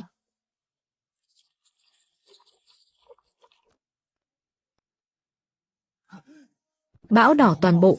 Ăn sạch. Đến lượt cậu rồi. Cậu là nhà cái, tôi là nhà con. Cho dù tôi cũng lắc ra bão, thì cậu vẫn thắng như thường. Xem ra, ý trời đã định. Dám chơi dám chịu. Cút hết ra ngoài cho tôi. Lệ Mạn, cô khá lắm. Vậy ván này tính ai thắng, cô cũng cút đi. Em thấy rồi đấy, tên cặn bã đó, hoàn toàn không thèm quan tâm đến sống chết của em.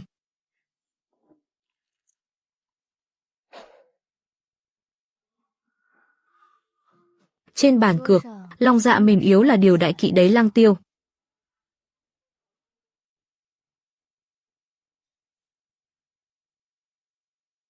Anh nhận ra em từ lâu rồi sao? Em quên rồi sao? Anh là kim chủ của em. Mặt nạ và máy đổi giọng đối với anh chỉ là dấu đầu hở đuôi mà thôi. Cho nên, video là do Anna đưa cho anh à? Đây là lý do anh phá hỏng kế hoạch sao? Chúng ta bên nhau chưa đầy 20 ngày, em đã có thể nhận ra anh. Em và Cố Hàn Xuyên là vợ chồng 5 năm mà, không đời nào tôi lại không nhận ra bóng lưng của anh ta. Tại sao cậu lại phải bảo vệ tên cặn bã đó? Vì ngày mà Quý Dương gặp chuyện, tôi đã bị người ta chuốc thuốc, rồi bị chụp ảnh nhạy cảm. Tuy không bị xâm hại thực sự, nhưng lại bị chụp lại những bức ảnh đó. Sau đó, Cố Hàn Xuyên đã tuyên bố với truyền thông rằng, hôm đó anh ta ở cùng tôi. Người trong ảnh không phải là tôi. Chuyện này mới được dập tắt xuống. Nếu không có video của cậu, có lẽ cả đời này tôi cũng không biết được sự thật. Nhưng nếu bây giờ vạch trần Cố Hàn Xuyên, những bức ảnh năm xưa chắc chắn sẽ bị khơi lại. Danh dự cá nhân của tôi không đáng là bao, nhưng cổ phiếu của Lệ Thị sẽ lao dốc không phanh. Tổn thất khi đó là khôn lường. Mạn, tớ hiểu nỗi lo của cậu, nhưng còn Quý Dương, những gì cậu vừa nói, tác giả ác báo. Muốn tên Cố Hàn Xuyên tự rước họa vào thân thì cứ làm theo kế hoạch của tôi. Bây giờ hãy liên lạc với Anna, nói với cô ta rằng video đó không đe dọa được Cố Hàn Xuyên đó. Cậu nói cái gì cơ? Tiêu Quân Hanh có thể dẫn cậu đi đầu tư á? Anna, cậu chưa tỉnh ngủ hay là bị người ta bỏ bùa mê thuốc lú rồi? Nhìn cho kỹ đi, đây chính là biệt thự nhà họ Tiêu hàng thật giá thật đó. Chiếc vòng tay này, trị giá 10 triệu tệ, giờ đầu tư 100 triệu, chỉ vài ngày sau, cậu sẽ thu về được 1 tỷ. 1 tỷ hả? Sao tớ nghe cứ như là bẫy lừa đảo vậy? Tiêu Quân Hanh là người giàu nhất Vân Thành, anh ấy thèm lừa chút tiền mọn đó của cậu. Được thôi, anh sắp xếp một buổi đi, để tôi đích thân đi gặp vị Tiêu tổng này xem sao. Tiêu tổng, Vậy quyết định thế đi, sau này mong được anh giúp đỡ thêm. Chuyện nhỏ thôi. Ồ, đây chẳng phải là Tiểu Lăng sao, ăn mặc trông cũng ra dáng ra hình, bám được đại gia nào rồi sao? Thảo nào dạo này không thấy đến câu lạc bộ nữa.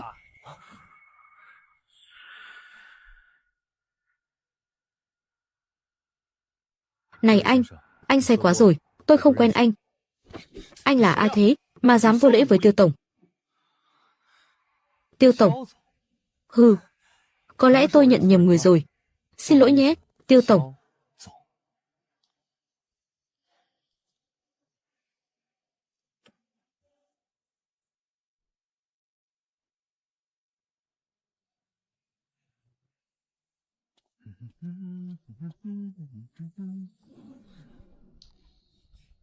Mấy người muốn làm gì? Theo đúng kế hoạch của anh, Tiêu Quân Hanh đã tiếp cận được với Cố Hàn Xuyên rồi. Nhìn tình hình hiện tại, mọi chuyện đều suôn sẻ. Thật sự suôn sẻ sao? Bạn tôi diễn xuất rất tốt. Cố Hàn Xuyên không phát hiện ra sơ hở đâu. Khán giả đến rồi, kịch hay bắt đầu thôi.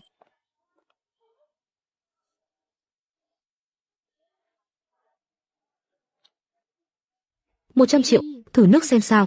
Nếu thành công, tôi sẽ chia cho anh một nửa. Bên Lệ Mạn đã giải quyết xong rồi. Giờ chỉ còn trông chờ vào anh nữa thôi. Anh yêu, anh giỏi quá đi.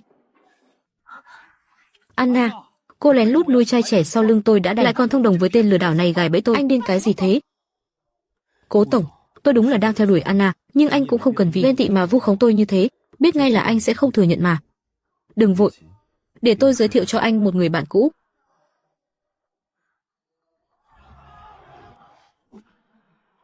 Trình Khải, nói cho họ biết đi, cái kẻ tự xưng là Tiêu Quân Hanh kia, rốt cuộc là hạng người gì?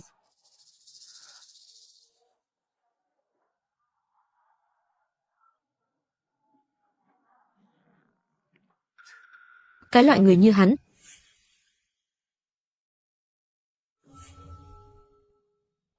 Tiêu Quân Hanh cái gì chứ? Hắn ta chỉ được cái mặt mũi đẹp đẽ với có vài đồng tiền dơ bẩn. Lăng Tiêu mà để hắn lên võ đài, tôi chỉ cần 3 giây là ngã gục.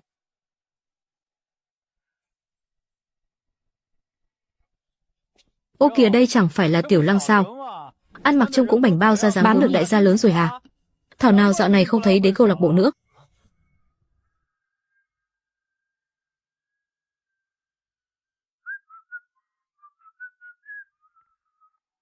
Ô, hay đây chẳng phải là kẻ thế chỗ Lăng Tiêu để đấu trận giả đó sao? Sao nào, muốn đánh nhau à? Tôi biết Cố Hàn Xuyên muốn cậu vạch trần Lăng Tiêu. Anh ta trả cho cậu bao nhiêu tiền rồi? 100.000, tôi cho cậu 1 triệu. Cậu cứ nghe lời làm theo là được. 1 triệu á? Ngài chính là bố ruột của tôi luôn. Tôi nhất định sẽ nghe theo mọi lời ngài bảo. Cố Hàn Xuyên, anh kiếm đâu ra cái loại lưu manh này thế? Thật là vô vị hết sức. Rõ ràng hôm đó anh đã nói với tôi, thằng nhóc đó hoàn toàn không phải là Tiêu Quân Hanh, chỉ là một kẻ đấm bốc ở hộp đêm thôi mà. Cái gì cơ? Tao đây chính là ghét kẻ giàu đấy, có vài đồng tiền dơ bẩn thì ghê gớm lắm sao? Bớt chỉ tay 5 ngón trước mặt tao đi. Thằng nhóc này ôm ấp bên tả bên hữu, số hưởng thật đấy.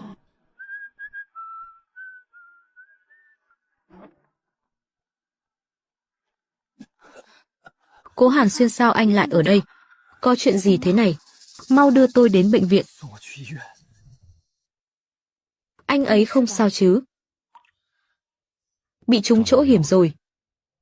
Khả năng sinh lý đàn ông có thể sẽ bị ảnh hưởng. Cú đấm đó của Trình Khải đúng là vừa chuẩn vừa đẹp. Ngoài ra báo cáo khám sức khỏe của anh Cố cho thấy anh ta không có tinh trùng, đúng là song hỷ lâm môn. Khoan đã, không đúng, vậy đứa con trong bụng Anna là của ai?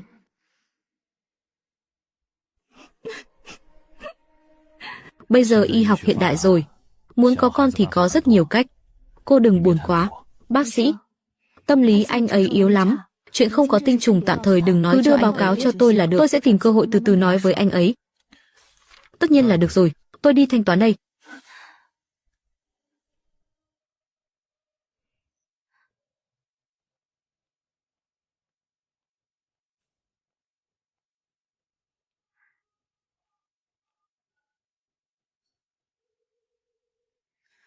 Cố Hàn Xuyên tiêu đời rồi. Bảo Anna đến bệnh viện ngay đi. Thừa Thắng xông lên. Được.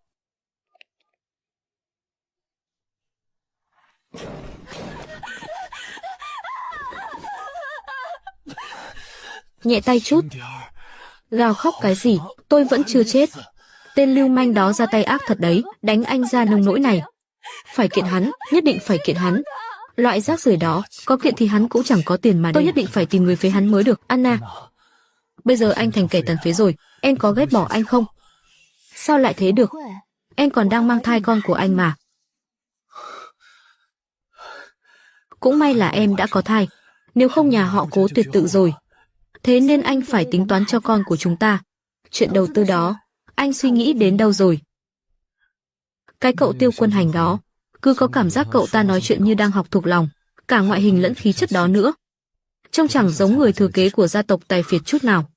Hay là để tôi điều tra thêm xem sao, nhỡ đâu đây là một cái bẫy, thì chúng ta sẽ mất trắng đấy. Không thể nào, với hệ thống an ninh của nhà họ Tiêu, nếu cậu ta là kẻ thì làm sao mà vào được biệt thự nhà họ Tiêu? Tôi thấy là cậu không tin tưởng tôi thì có.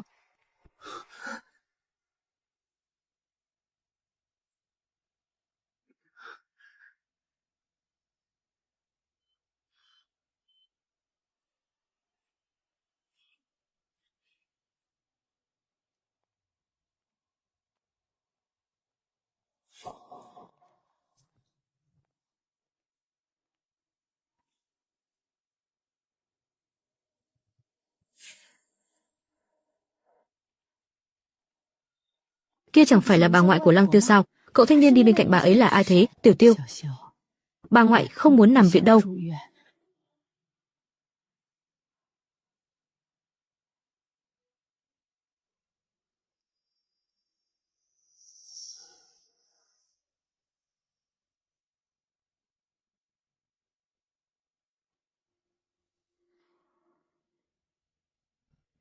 Bức ảnh đó là Lăng Tiêu và Tiêu Quân Hành, ảnh chụp chung với Kỷ Dương.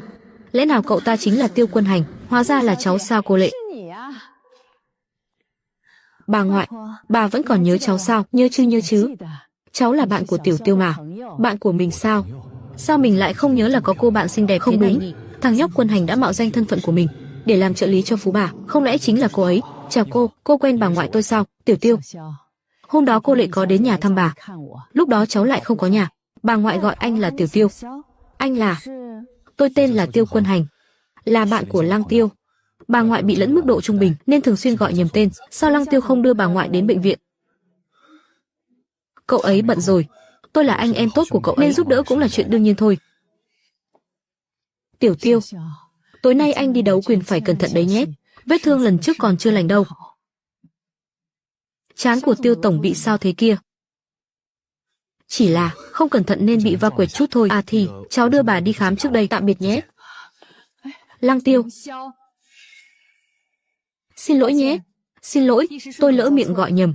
Nghe nói tháng trước Tiêu tổng đã mua một hòn đảo ở Sumatra. Đã nghĩ ra tên gì chưa? Vẫn chưa nữa. Khi nào có cơ hội sẽ mời anh và A Tiêu qua đó chơi. Lăng Tiêu. Tiêu Quân Hành. Anh yêu à? Cố Hàn Xuyên đồng ý đầu tư 10 tỷ nhưng anh ta muốn đích thân bàn với về chi tiết hợp tác. Được thôi. Đợi tiền về tay rồi, hai đứa mình sẽ cao chạy xa bay. Vậy đứa bé trong bụng em tính thế nào? Em không thèm sinh con đâu. Hỏng hết vóc dáng mất thôi, kiếm cơ hội bỏ đi là xong ấy mà. Em được lắm đấy. Đợi anh sắp xếp xong sẽ báo cho em hay.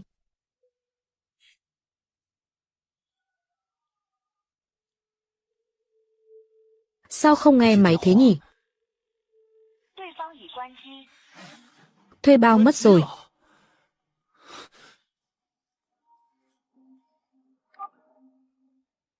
Alo chị ơi, sao chị lại? Tiêu tổng, tôi thấy Lệ tiểu thư ở câu lạc bộ rồi, cô ấy uống say mướt gọi rồi. Liền một lúc 8 nam tiếp viên.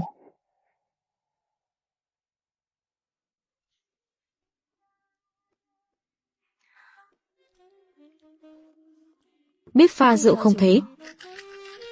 Chị ơi, em cái gì cũng biết tuốt. Cứ uống thế này đi nào. Cút ra ngoài hết đi cho tôi. Chạy cái gì mà chạy, nhìn cho rõ ai mới là kim chủ của anh đi. Thích uống lắm đúng không? Vậy thì uống cho đã đi. Phát điên cái gì thế? Một phát gọi hẳn 8 người. Lệ Mạn, cô chơi cũng bạo đấy. Sao bạo bằng anh được? Ý cô là gì? Diễn kịch hay đấy. Nhưng tiếc là anh quên mất một điều. Lăng Tiêu thật sự đã đấm bốc ở đây suốt 3 năm. Khách quen biết cậu ta đầy ra đó. Anh để cậu ta mạo danh Tiêu Quân Hành, không sợ chưa kịp lên sàn, đã bị người ta lật tẩy sao? Em nghe anh giải thích đã. Giải thích cái gì? Giải thích việc anh đường đường là người thừa kế nhà họ Tiêu, vì muốn điều tra nguyên nhân cái chết của bản thân mà không tiếc dấn thân vào hiểm cảnh rồi bán cả xác tường sao? Diễn xuất của Tiêu tổng đúng là đỉnh thật đấy. Oscar nợ anh một bức tượng vàng rồi. Lỗi của anh nhận, nhưng em cũng không cần gọi hẳn 8 trai đến để chọc tức anh chứ. Chọc tức anh sao? Lăng Tiêu, chúng ta chỉ đơn thuần là quan hệ hợp đồng thôi. Anh không nghĩ là thật đấy chứ? Quan hệ hợp đồng sao? Anh suýt thì quên mất, em mới là kim chủ của anh. Chỉ có tôi là món chính rồi, mà vẫn muốn gọi đồ ăn. Xem ra tôi phải cố gắng. Không cần đâu, tôi chán rồi. Tôi muốn hủy hợp đồng. Hủy hợp đồng sao? Tiền tháng này tôi nhận rồi. Tôi không muốn trả lại, cũng không muốn lấy không, nên đành phải hầu hạ chị thêm một lần nữa vậy. Xe của Lăng Tiêu đang đỗ ngay dưới lầu hội sở. Người đâu rồi?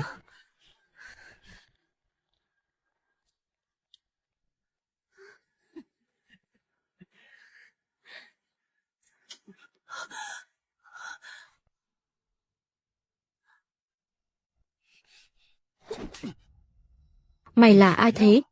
Ồ, cô em trông ngon nghẻ đấy. Đã đến đây rồi, thì uống với anh một ly đi. Tay chân không yên phận thì đừng giữ lại nữa.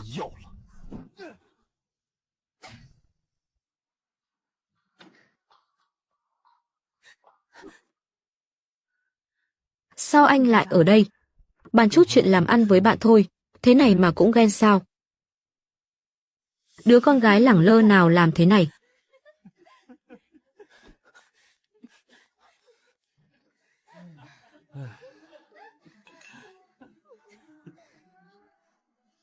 Lệ tổng đúng là giỏi thật đấy, Cố tổng còn đang nằm viện, anh thì lại thong dong vui vẻ thế này.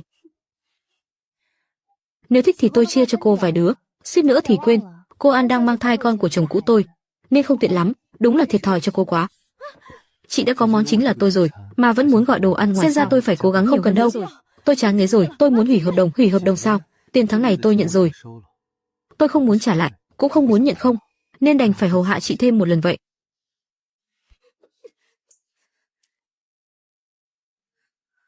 Tôi muốn hủy hợp đồng.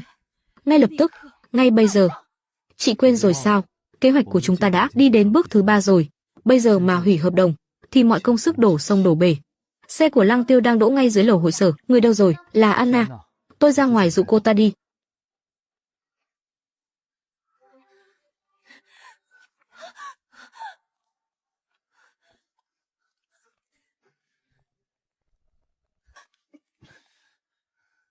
Việc gì phải chấp nhặt với cô ta, đợi đến khi tiền của hai vợ chồng đều chui hết vào túi chúng ta. Lúc đó tha hồ cho cô ta khóc. Nói đúng lắm, 1 tỷ. Gấp 10 lần lên là 10 tỷ. Nghĩ đến thôi đã thấy phấn khích rồi. Lăng Tiêu, đánh đẹp lắm. Anh ta không phải là Tiêu Quân Hành sao? Sao lại đi đánh đấm ở câu lạc bộ thế này? Sao khách khứa lại gọi anh ta là Lăng Tiêu? Hay lắm. Hóa ra cái danh Tiêu Quân Hành thực chất chỉ là kẻ đánh thuê ở hộp đêm. Uổng công tôi tin tưởng anh như vậy. Hóa ra bấy lâu nay anh toàn lừa dối tôi. Tôi nhất định sẽ đem chuyện này nói cho Cố Hàn Xuyên biết. Anh cứ chờ chết đi, hỏng rồi.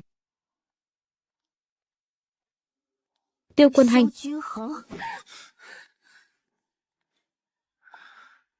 Tính toán trăm đường vẫn để xảy ra sơ hở, mọi công sức đổ sông đổ.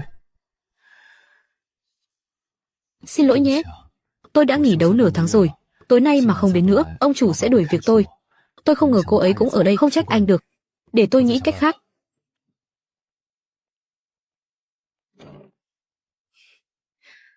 Tôi cá là trong vòng 5 phút nữa cô ta sẽ quay lại thôi.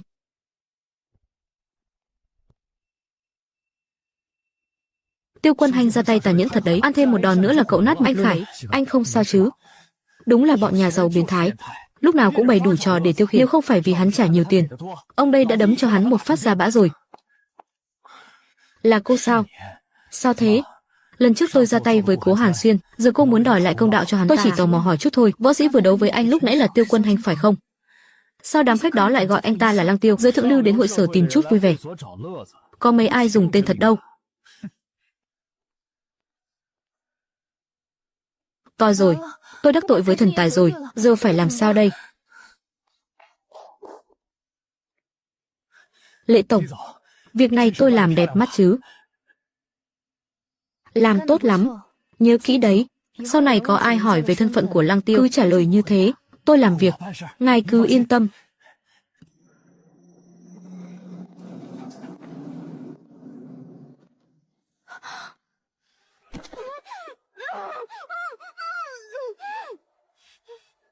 Em yên tâm đi, tôi sẽ không đụng vào cô.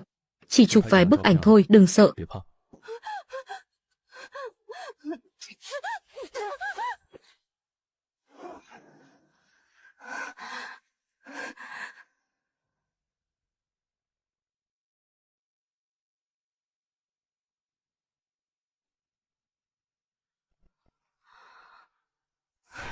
Á,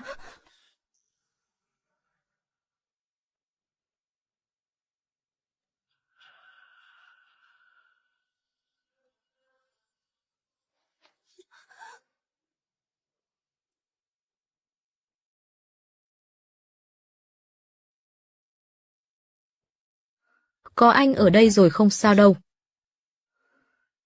Còn nhớ ngày hôm đó ở nhà kho, những gì anh đã nói với em không? Chúng ta bên nhau chưa đầy 20 ngày mà em vẫn nhận ra anh.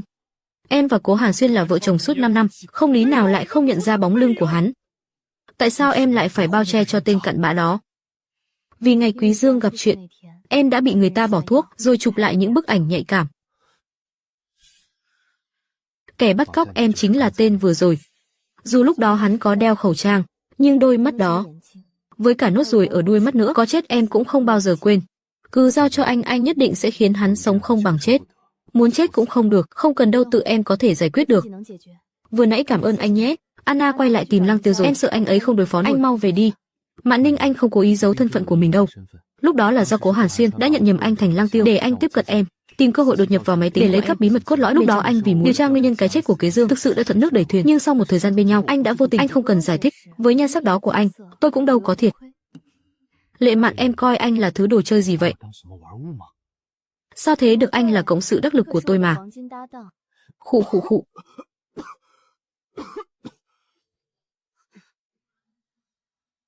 Bị sao thế này? Mai đi bệnh viện khám thử xem. Chưa chết được đâu, không làm lỡ kế hoạch của cô đâu.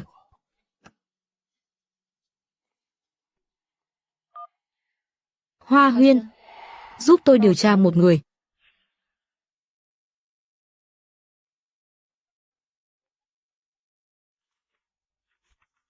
Dương Bân, 30 tuổi, du học hiện là chủ tịch tập đoàn Trung Việt. Trung Việt luôn tranh giành khách hàng với tôi, cả về công lẫn tư. Đã đến lúc phải tính sổ món nợ này rồi. Giám đốc sở cô làm việc ở Lệ Thị nhiều năm rồi, mức lương vẫn chưa từng được tăng. Chỉ cần cô chịu giao ra công thức mới, tôi sẽ trả cho cô mức lương gấp 3, cuối năm còn được chia thêm lợi nhuận. Vậy thì chúc chúng ta hợp tác vui vẻ. Trưởng phòng Trình, anh làm ở phòng tiếp thị của Lệ Thị nhiều năm rồi. Chỉ cần anh đem hết những khách hàng lớn đó lôi kéo về phía tôi, lương 5 ngần này. Dương tổng thật hào phóng, vậy tôi xin cung kính không bằng tuân mệnh. Đợi đến khi Lệ Thị sụp đổ, Lệ Mạn chắc chắn sẽ đến cầu xin tôi. Đến lúc đó tôi sẽ bắt cô ta phải tự nguyện leo lên giường của tôi.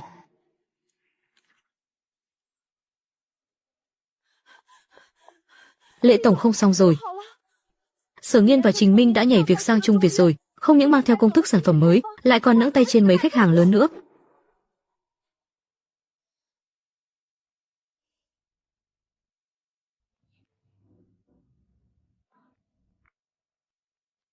Thưa Lệ tổng, theo đúng kế hoạch của anh, tôi đã thâm nhập được vào dây chuyền sản xuất của Trung Việt. Bọn họ đúng là treo đầu dây bán thịt chó, trộn cả nguyên liệu kém chất lượng vào dây chuyền sản xuất. Hàng thành phẩm đã được niêm phong để chờ phê duyệt. Trung Việt dùng nguyên vật liệu kém chất lượng, bằng chứng đã được tung ra ngoài rồi. Hơn 10 khách hàng lớn cốt lõi đều đã hủy đơn. Cơ quan chức năng cũng đã vào cuộc. Chuỗi vốn của Trung Việt đã bị đứt gãy, đang trên bờ vực phá sản. Làm tốt lắm, tăng lương gấp 3 cho cô. Cảm ơn Lệ tổng.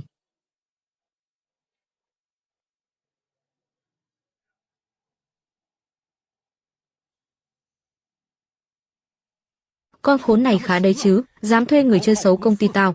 Tao thật sự hối hận vì lần trước có mấy bức ảnh của mày mà chưa xử lý mày luôn. Dương Bân, mày dám?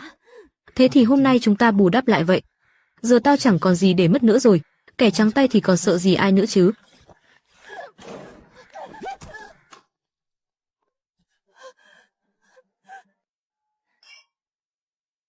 Tiêu tổng, lần trước ở câu lạc bộ có mạo phạm đến anh, xin được tự phạt để tạ lỗi. Tôi xin phép cạn ly trước. Em đang mang thai mà, để anh kính Tiêu tổng thay em. Nửa tháng nay chẳng thèm liên lạc gì với em, anh đúng là tuyệt tình thật đấy. Cố tổng cũng là người làm ăn mà. Đầu tư lúc nào chẳng có rủi ro. Lần trước tôi đã từ chối An tiểu thư rồi. Lần này là do các người cứ khăng khăng muốn góp vốn, nhớ có lỗ thì cũng đừng trách tôi đấy nhé. Quy tắc này tôi hiểu chứ, nhưng chỉ cần Tiêu tổng dậm chân một cái, cả Vân Thành này cũng phải rung chuyển 3 lần. Đi theo anh thì chắc chắn chỉ có lời chứ không lo lỗ. Về chuyện đầu tư lần này, vẫn mong Tiêu tổng chiếu cố cho. Ở đây có 1 tỷ. Mọi người cứ nói, tôi đi nghe điện thoại đã.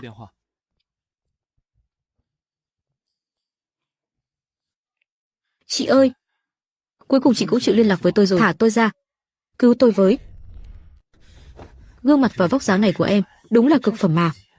Em có biết không, đêm nào anh cũng ôm ảnh của em ngủ đấy. Hôm nay cuối cùng cũng được như ý nguyện rồi.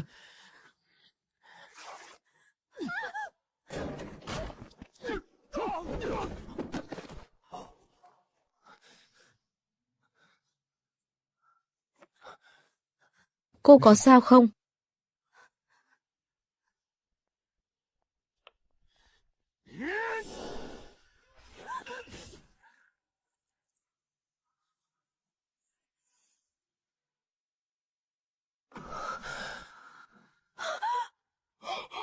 Chỉ là bảo cậu ta làm gián điệp thôi mà. Có cần phải bán mạng thế không? Thằng nhóc này có gì đó không ổn. Tay không đỡ dao luôn. Không lẽ Lăng Tiêu yêu Lệ Mạn thật rồi sao?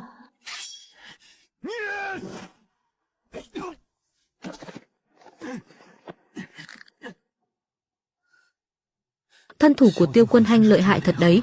Trông cứ như đã qua đào tạo chuyên nghiệp vậy. Ngược lại thì cái cậu Lăng Tiêu kia nhìn thế nào cũng không giống võ sĩ Quyền Anh.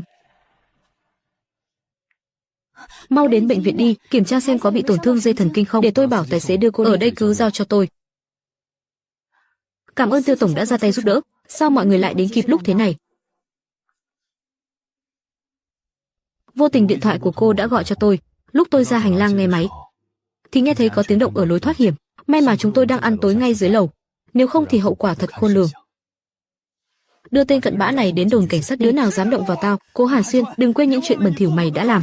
Ép tao tới đường cùng, tao sẽ vạch trần hết sạch cho xem. Mạn Lư, dù sao em cũng không sao rồi, hay là chuyện này cứ bỏ qua đi. Cố Hàn Xuyên, anh nói thế mà nghe được à? Đây là chuyện gia đình tôi, không đến lượt anh xen vào. Đúng thế Lệ tổng, cô đã ép Trung Việt đến mức phá sản rồi. Rõ ràng là cô không đúng trước. Dương tổng cũng là vì bị dồn vào đường cùng thôi. Hay là cứ để Cố tổng đứng ra bày tiệc nói đỡ vài lời xem sao. Đừng quên mấy tấm ảnh nhạy cảm sắc nét kia của vẫn đang nằm trong tay Dương Bân ấy. Lúc cần nhẫn nhịn thì phải biết nhẫn nhịn, nếu dồn hắn vào đường cùng cô sẽ không yên ổn được đâu. Lệ Mạn Lô, sao cô dám chứ? Tại sao tôi lại không dám? Cô ta nói đúng đấy, lúc cần nhẫn nhịn thì phải nhẫn nhịn. Nếu cô không chịu đựng nổi thì cút khỏi Lệ thị đi.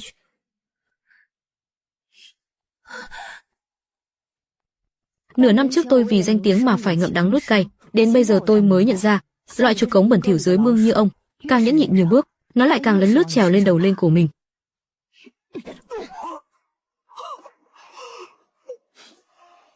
Đưa người đi cho tôi. Lệ Mạn Lô, nửa năm trước, chính Cố Hàn Xuyên đã bỏ thuốc mê vào tách cà phê của cô, rồi đưa cô lên xe của tôi. Cũng chính hắn đã bảo tôi chụp những bức ảnh đó.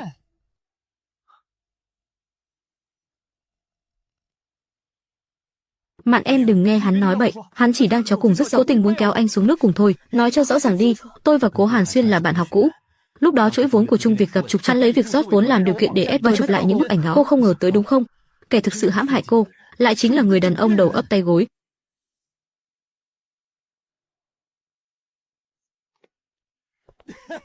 Lệ Mạn, hôm nay cô dám tống tôi vào đồn cảnh sát, thì ngày mai những bức ảnh nóng bỏng đó của cô sẽ được dán kín khắp các ngõ ngách của Vân Thành. Dương Bân con chó phản bội này sắp chết rồi còn muốn lôi tôi chết, nhưng không sao cả. Lúc đầu tôi đưa cho nó là tiền mặt, không qua tài khoản ngân hàng, không bằng không cớ. Cảnh sát chẳng làm gì được tôi đâu. Mạn à, anh ngay thẳng thì không sợ gì cả. Nếu em không tin thì cứ việc điều tra, đừng sợ, có anh giải quyết rồi. Em không sao, anh mau đến bệnh viện đi. Cố tổng, chuyện nhà của anh tôi không tiện xen vào. Còn về chuyện đầu tư, có tin tốt tôi sẽ báo cho anh biết. Vậy tôi xin đợi tin tốt từ Tiêu tổng. Mạn à, chúng ta là vợ chồng 5 năm rồi, em sẽ không tin lời của Dương Bân chứ? Nghĩ lại cô cũng chẳng làm nổi chuyện tuyệt tử tuyệt tôn thế này. Sao anh ta lại nhìn mình bằng ánh mắt đó chứ? Chẳng lẽ đã phát hiện ra bí mật của mình rồi? Không, không thể nào. Nhưng vừa nãy nghe mọi người nhắc đến chuyện đầu tư, Tiêu Quân Hành đó có đáng tin không? Hay là để tôi góp một ít đi? Được rồi, hôm nào tôi hỏi thử Tiêu tổng xem sao. Lệ tổng, anh lo cho bản thân mình trước đi. Lỡ như mấy bức ảnh đó bị công khai, truyền thông làm dùng beng lên, cổ phiếu nhà họ Lệ tụt dốc không phanh, là anh chẳng còn tiền mà đầu tư đâu. Cố Hàn Xuyên Anna, lo mà tận hưởng nốt sự điên cuồng cuối cùng này đi, cánh cửa địa ngục đã mở ra, tôi sẽ tự tay tiễn các người xuống đó.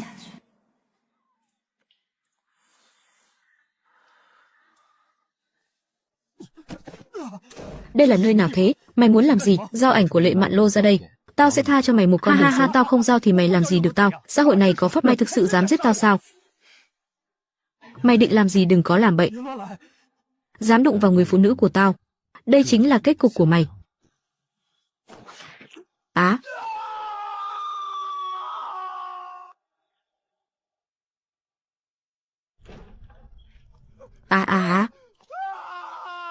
Sao mọi người lại đến đây? Sợ cậu kích động rồi làm liều phạm pháp. Tôi không khuyên nổi cậu, đành phải đưa cô Lệ qua đây. Không ngờ vẫn đến muộn mất rồi. Anh điên rồi sao? Vì loại cặn bã này có đáng không? Dù anh có phải ngồi tù, Lang Tiêu cũng sẽ hoàn thành kế hoạch. Em không cần phải lo lắng đâu. Đưa dao cho em. Làm gì thế? Bây giờ anh báo cảnh sát ngay đi. Cứ nói là Dương Bân khống chế em tự vệ nên mới làm hắn tàn phế. Dù có bị coi là phòng vệ quá giới hạn, thì chắc cũng được giảm nhẹ hình phạt.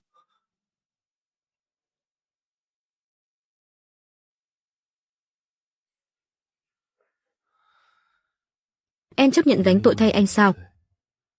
Thế mà vẫn không chịu thừa nhận là thích anh à? Anh nghĩ nhiều rồi. Anh đỡ giao cho em chỉ đang trả lại ân tình cho anh thôi. Thế thì anh quyết không nhận cái ân tình này đâu, để em phải nợ anh cả đời. Năm đó Cố Hàn Xuyên cũng ngọt như thế với em, một kẻ vừa mất đi cha mẹ như em khi ấy đã coi anh ta là sự cứu rỗi duy nhất của đời mình. Kết quả thì Lệ Mạn, em còn muốn dẫm vào vết xe đổ đó nữa sao? Anh không hề ra tay với hắn sao? Thế sao hắn lại gào thét như lợn bị chọc tiết thế kia? Tôi cứ tưởng hắn ghê gớm lắm, dao găm mới chỉ rạch rách quần thôi, mà hắn đã sợ đến phát điên rồi, thế mà cũng đổ lỗi cho tôi sao? Dương Bân đã khai ra nơi giấu mấy bức ảnh rồi, tôi đã bảo Triệu Đình Hy đi xử lý rồi, đảm bảo sẽ giải quyết sạch sẽ. A Tiêu, vất vả cho anh đưa tên cặn bã này đến đồn cảnh sát rồi, dặn dò người bên dưới chăm sóc hắn chu đáo ở trong đó. Được rồi, hai người cứ tự nhiên yêu đương đi, việc chạy vặt cứ để em lo.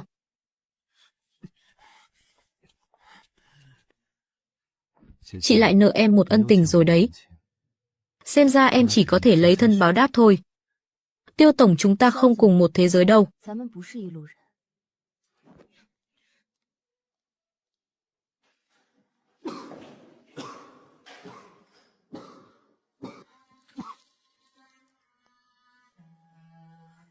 Hả? Cậu đã hộc máu 2 lần rồi đấy. Rốt cuộc là bị bệnh gì thế? Không sao đâu, bệnh cũ thôi mà. Bệnh cũ mà lại thường xuyên ho ra máu thế à? Người tốt thì thường không sống, kẻ xấu lại sống đến ông trời, không dễ dàng cướp mạng em đi đâu. Tiêu Quân Hành, đã là lúc nào rồi chứ? Cậu có thể nghiêm túc một chút được không? Chị yên tâm, trước khi kế hoạch thành công, em chắc chắn sẽ không chết đâu. Từ bây giờ, cậu không cần phải bận tâm đến kế hoạch, mà dưỡng bệnh cho tốt đi. Tiêu Quân Hành, tôi ra lệnh cho cậu không được xảy ra chuyện gì. Bá đạo thế sao? Hệt như năm đó vậy. Năm đó nào cơ?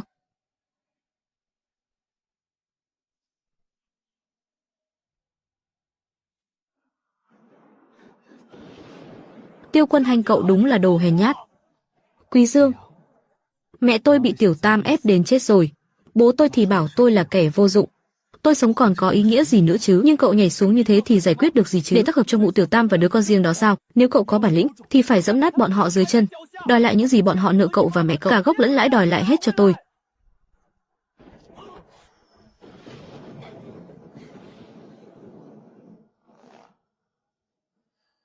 Hóa ra hai thiếu niên suýt rơi lầu năm đó chính là cậu và Quý Dương.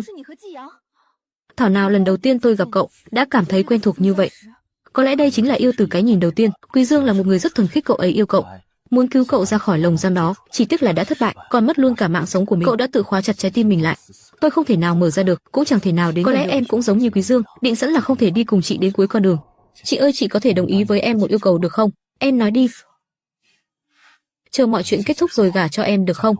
Ý em là, nếu như em vẫn còn có thể chống chọi được đến ngày đó, em đã chuẩn bị rất lâu rồi, cứ mãi không dám lấy chị đeo nó vào được không? Coi như là thương hại một kẻ sắp chết như em đi. Bệnh nhân Tiêu Quân Hanh giường số 19 bị xuất huyết dạ dày, nhớ phải uống thuốc đúng giờ để truyền dịch xong là có thể làm thủ tục xuất viện được rồi.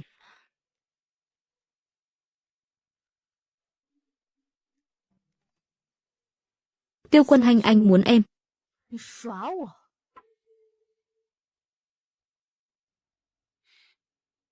Đã chọn rồi thì không được hối hận. Đã leo lên thuyền tặc rồi thì đừng hòng bước xuống. Nhà họ Tiêu sẽ không bao giờ chấp nhận lớn hơn anh 6 tuổi lại từng ly hôn bước qua cửa đâu. Em cũng không muốn tự biến mình thành kẻ chật vật thế này. Chuyện nhà họ Tiêu anh tự khắc có cách giải quyết. Việc em cần làm chính là trơ mắt nhìn con chó đi dồn vào đường cùng như thế nào. Tôi vừa tính toán sơ qua, số tài sản mà Cố Hàn Xuyên tổng cộng là 1 tỷ 200 triệu. Hiện tại hắn mới chỉ đưa ra 1 tỷ, vẫn còn thiếu 200 triệu nữa. Hãy phát huy mị lực của cô đi, lấy Anna làm bàn đạp đột phá, để hắn phải nôn nốt 200 triệu cuối cùng ra. Tuân lệnh.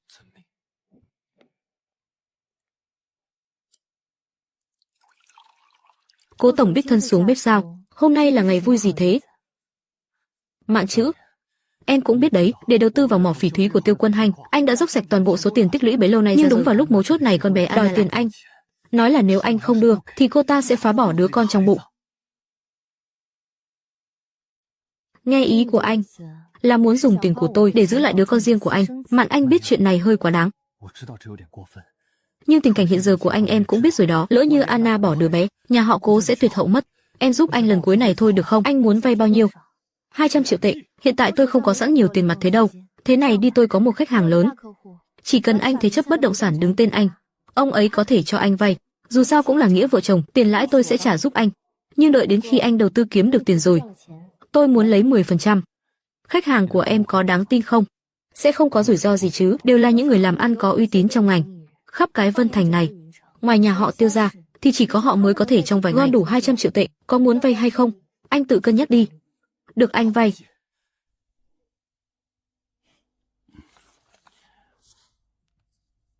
Chẳng phải đã nói là vay 3 tháng sao? Sao trong hợp đồng lại ghi thời hạn nửa tháng?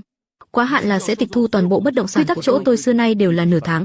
Nhưng nể mặt Lệ tổng, nửa tháng sau nếu anh thực sự không trả nổi, tôi có thể cho gia hạn một lần, thêm nửa tháng nữa. Tính nhẩm thời gian xem nào, nửa tháng nữa tiền bên Tiêu Quân chắc là sẽ về rồi. Lúc đó tôi có hơn 10 tỷ tệ trong tay, còn sợ không trả nổi 200 triệu tôi ký. Lệ tổng, tôi đã bám theo Anna 3 ngày. Cuối cùng cũng tra được tin về kim chủ khác của cô ta rồi. Bước thứ 3 của kế hoạch đã thành công. Bước cuối cùng, để Cố Hàn Xuyên và Anna trở mặt thành thù, cho chúng nó cắn xé lẫn nhau. Trong thẻ có 200 triệu. Anna, anh vì em, vì con của chúng ta mà đã đặt cược cả gia sản vào rồi đấy. Coi như anh còn có lương tâm, nhớ giữ khoảng cách với thằng mặt trắng Lang Tiêu đó ra. Anh không muốn bị cắm sừng đâu. Em tiếp cận Lang Tiêu là vì hắn là anh em tốt của Tiêu Quân Hành. Đợi tiền về tay rồi, em chắc chắn sẽ không thể ngó ngàng tới hắn. Anh cứ cảm thấy thằng nhóc đó có ý đồ khác với Lệ Mạn. Lần trước còn đỡ giao cho cô ta, chẳng lẽ là động chân tình rồi sao? Không thể nào. Sao em lại chắc chắn thế? Nghe nói bà ngoại của Lang Tiêu lại nhập viện rồi. Hắn làm vậy là để lấy lòng tin của Lệ Mạn, tiện cho việc đánh cắp tài liệu mật để dễ dàng lấy nốt số tiền còn lại của anh. Cũng đúng thôi. Chuyện con chip anh phải hối thúc hắn một chút mới được, không thể cứ trì hoãn mãi thế này. Được rồi, em mệt rồi, muốn ngủ một lát, anh cứ đi làm việc của anh trước đi, được thôi. Vậy em nghỉ ngơi cho tốt nhé. Tối nay anh mua đồ ăn ngon cho em.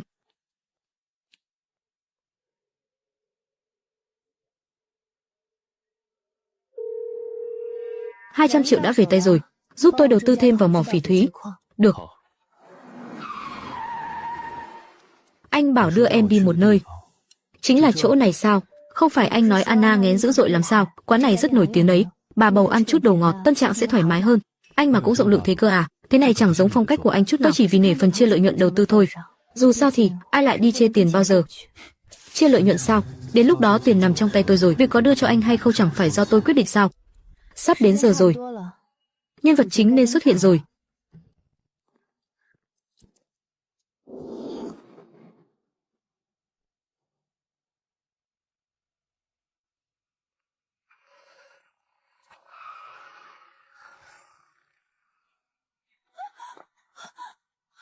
Gã đàn ông già kia là ai? Anh đừng hiểu lầm, đó là chú của em. Còn giả vờ giả vịt cái gì chú cho má gì chứ? Có người chú nào lại đứng ngoài đường hôn cháu gái thế không? Anna, hôm nay cô không giải thích rõ ràng mọi chuyện thì tôi sẽ không để yên. Đúng thế đó Anna. Cố Hàn Xuyên vì cô mà ngoại tình cả khi đang trao chọn cả con tim cho cô, vậy mà cô lại dám bắt cả hai tay. Cô không phải, có khi còn nhiều hơn như thế là cô sai quá rồi. Lệ Mạn Vu, đừng có đứng đó mà mỉa mai châm chọc. Trò này là do cô bày ra. Tôi bày trò sao? Chẳng lẽ tôi đè đầu cô xuống, bắt cô phải hôn gã đàn ông già kia? Đúng thế thì sao? Đó là bạn trai cũ của tôi, ai mà chẳng có quá khứ chứ? Anh chắc là quên mất đống bê bối của bản thân rồi nhỉ? Hôm đó ở trung tâm thương mại mấy bà phú bà của anh ra đến mức đáng tuổi mẹ, thế mà còn bày đặt lên mặt dạy đời tôi. Thôi bỏ đi, chuyện cũ không thèm nhắc lại nữa. Sau này đừng qua lại với loại người không ra gì đó nữa. Đúng là ngưu tầm mã, kẻ 8 lạng người nửa cân. Anna, cô nghĩ chỉ vài ba câu nói là có thể cho qua mọi chuyện sao? Không dễ dàng thế đâu. Nói cũng phải, đã là con người thì ai mà không phạm sai lầm. Nhưng mà mấy chuyện mập mờ khác thì bỏ qua cũng được. Lỡ như đứa bé này không phải giọt máu của Hàn Xuyên, thì phiền phức lớn. Cô dám sỉ nhục tôi. Lệ Mạn Lộ, cô không có bằng chứng thì đừng có nói bậy. Nhìn bụng vẫn chưa thấy rõ thế kia.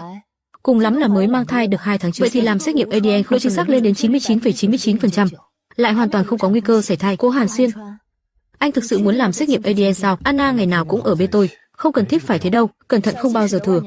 Anh chưa đọc tin tức sao? Có người đàn ông bị cắm sừng suốt 18 năm, cả 3 đứa con đều không phải của anh ta. Cố tổng, anh chắc không muốn nuôi con hộ kẻ khác đâu nhỉ?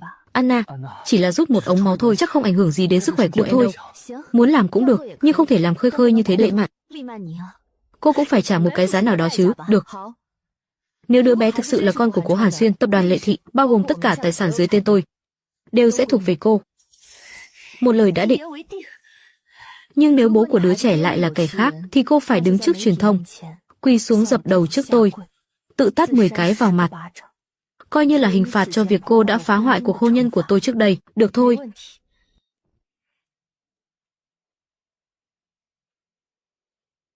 Kết quả xét nghiệm ADN có rồi.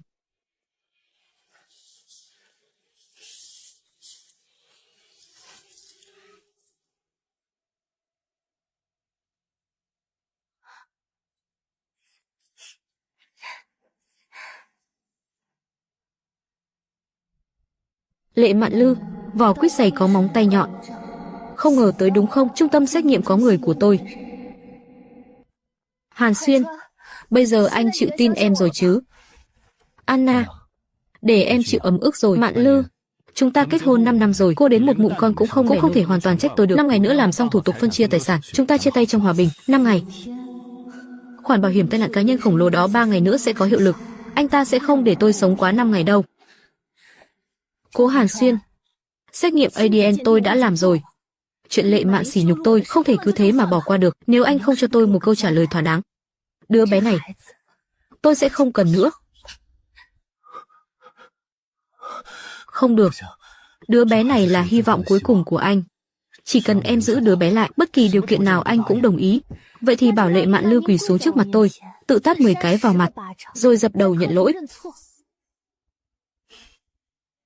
Hôm nay đúng là được chứng kiến đủ mọi loại người trên đời. Một kẻ thấp hèn không ra gì, mà cũng dám bắt tôi quỳ xuống nhận lỗi. Cô cũng xứng sao? Đúng là đạo đức suy đồi. Cố Hàn Xuyên, nếu cô ta không quỳ xuống, tôi sẽ phá thai ngay lập tức. Nói được làm được. Lăng Tiêu, cô gan to bằng trời rồi.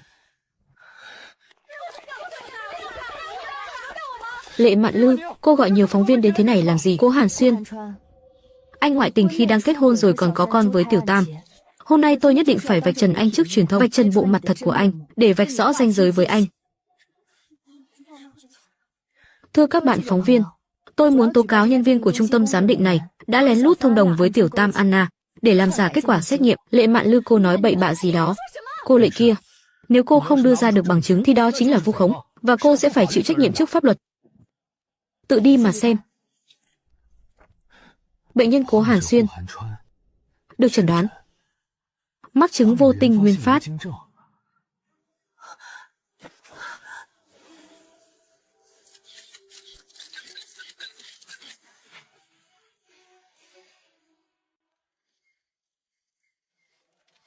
Nghe nói Cố tổng bị thương ở chỗ hiểm nên mất khả năng làm đàn ông, giờ lại phát hiện bị vô tinh.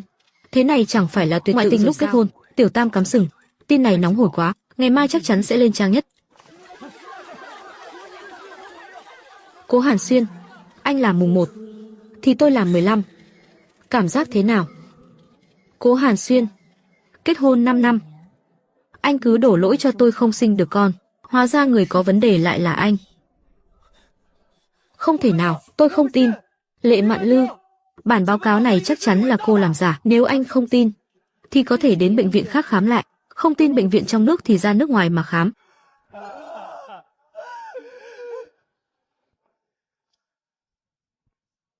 Thưa các bạn phóng viên báo chí, tôi đã tra ra Cố Hàn Xuyên trước đó đã lấy danh nghĩa bạn đời để mua cho tôi gói bảo hiểm trị giá cá nhân.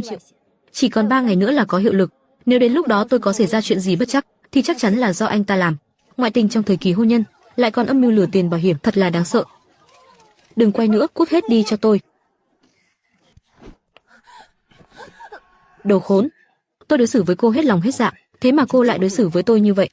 Buông tôi ra! Lăng Tiêu! Cứu em!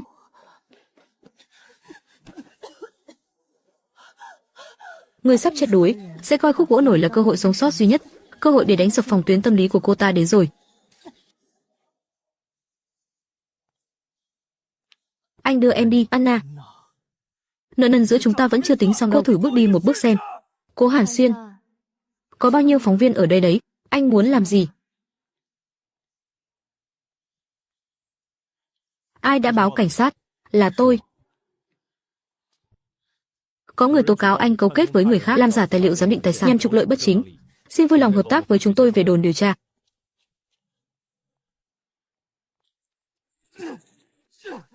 Phẫn nộ đi, tuyệt vọng đi, đây mới chỉ là bắt đầu thôi.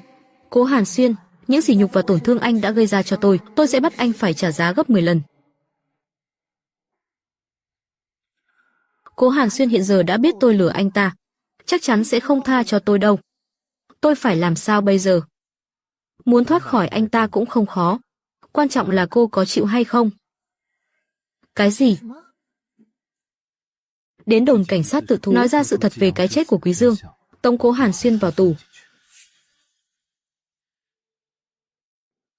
Không được. Sao thế? Luyến tiếc hắn ta sao? Chuyện đó tôi cũng có tham gia. Tôi mà tố cáo hắn thì bản thân cũng phải đi tù. Chỉ cần cô tố giác Cố Hàn Xuyên thì sẽ được tính là lập công chuộc tội. Hơn nữa cô đang mang thai, khả năng cao tòa án sẽ cho cô hưởng án. Cố Hàn Xuyên dù có hận tôi đến mấy, chắc cũng không đến mức muốn giết tôi đâu. Tôi tố cáo hắn lại còn phải kéo theo cả bản thân, không đáng. Đợi tiền đầu tư sinh lời, chúng ta sẽ đến một nơi không ai quen biết. Cố Hàn Xuyên sẽ không tìm được chúng ta đâu. Alo, là tôi đây. Anh nói cái gì cơ? Có chuyện gì thế? Đã xảy ra chuyện gì rồi? Tiêu Quân Hành đó là kẻ giả mạo. Tiền chúng ta đầu tư đổ sông đổ bể hết rồi. Anh nói cái gì cơ? Điện thoại của Tiêu Quân Hành cứ thuê bao suốt. Rốt cuộc là thế nào?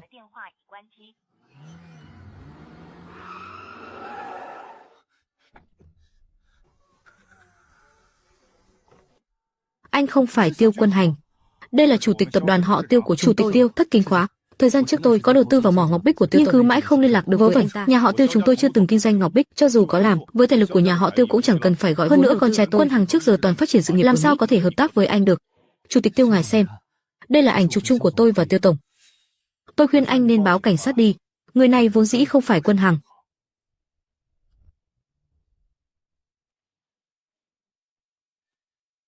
Chàng rể ở rể nhà họ Lệ họ Cố ngoại tình khi đang kết hôn, thực chất lại mắc chứng vô tinh. Đứa con trong bụng Tiểu Tam là của kẻ khác.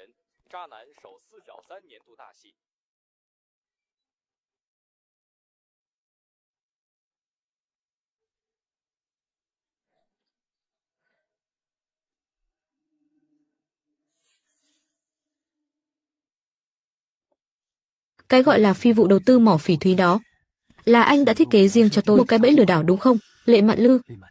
Tôi đúng là đã coi thường cô rồi. Ngoại tình khi đang kết hôn, âm mưu trục lợi bảo hiểm bất thành, câu kết với Tiểu Tam tẩu tán tài sản của tôi. Còn nữa, sai khiến Dương Bân chụp ảnh nhạy cảm của tôi, ép tôi làm chứng cứ ngoại phạm cho anh, để che đậy sự thật anh đã sát hại Quý Dương. Làm vợ chồng 5 năm là cô tính kế tôi trước. Tôi chỉ là lấy lại những thứ thuộc về mình.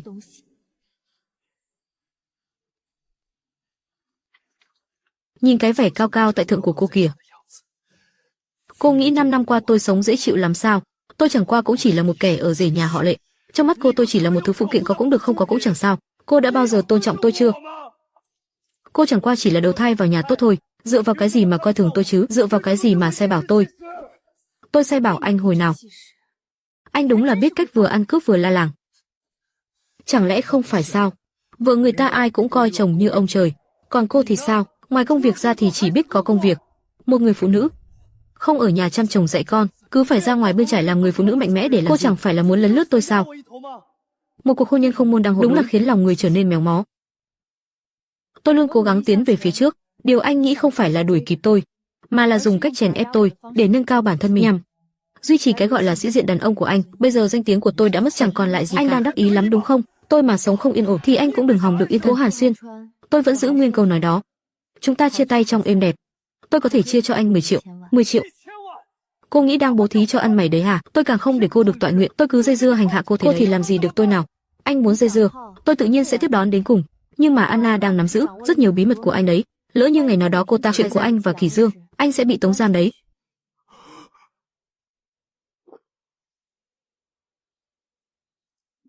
Video giám sát đã được truyền trực tiếp đến điện thoại của Hoa Huyên. Thời gian để anh suy nghĩ không còn nhiều đâu.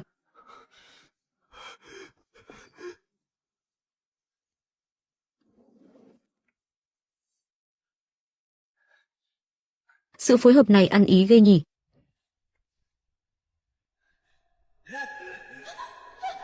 Con khốn, mày dám phản bội tao, đền mạng đi, đừng giết tôi.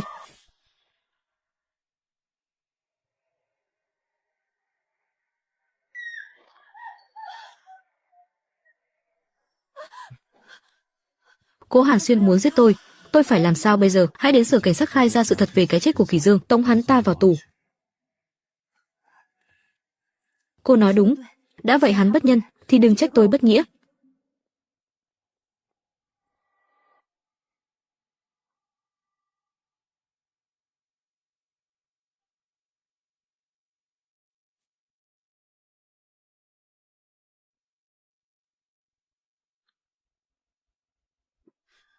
Anna đã khai hết rồi. Nửa năm trước Kỳ Dương vô tình nghe thấy Cố Hàn Xuyên và Anna bàn mưu mua bảo hiểm tai nạn để hại cô, sau đó âm thầm tiến hành điều tra. Cậu ấy đã dùng kỹ thuật hacker để vào máy tính của Cố Hàn Xuyên, thu thập bằng chứng hắn ta phi pháp chuyển dịch tài sản của công ty.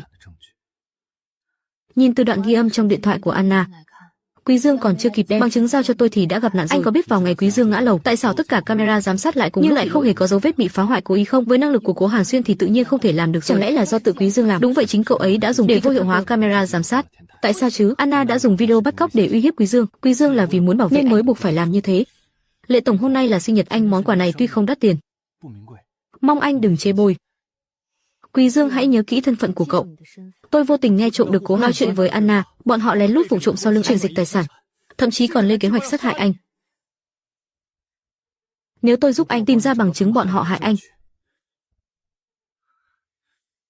anh có chấp nhận tôi không? Cố Hàn Xuyên đã đẩy Quý Dương xuống khỏi sân thượng. Dù cho Quý Dương đã bám được vào lan can, nhưng Cố Hàn Xuyên lại đổ dầu lên nó. Quý Dương cứ thế mà ngã lầu tử vong.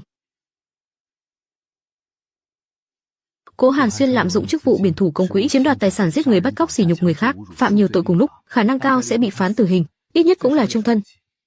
Tử hình vẫn còn quá nhẹ cho gã đó. Loại người này đáng bị lăng trì. Được, tôi biết rồi. Có chuyện gì vậy? Cố Hàn Xuyên bỏ trốn rồi, hiện tại vẫn chưa rõ tung tích. Đừng lo, cảnh sát đang dốc toàn lực truy bắt, chắc là sẽ sớm bắt được hắn thôi. Tôi có cảm giác hắn đang trốn ở một góc tối tăm nào đó, chờ thời cơ hành động.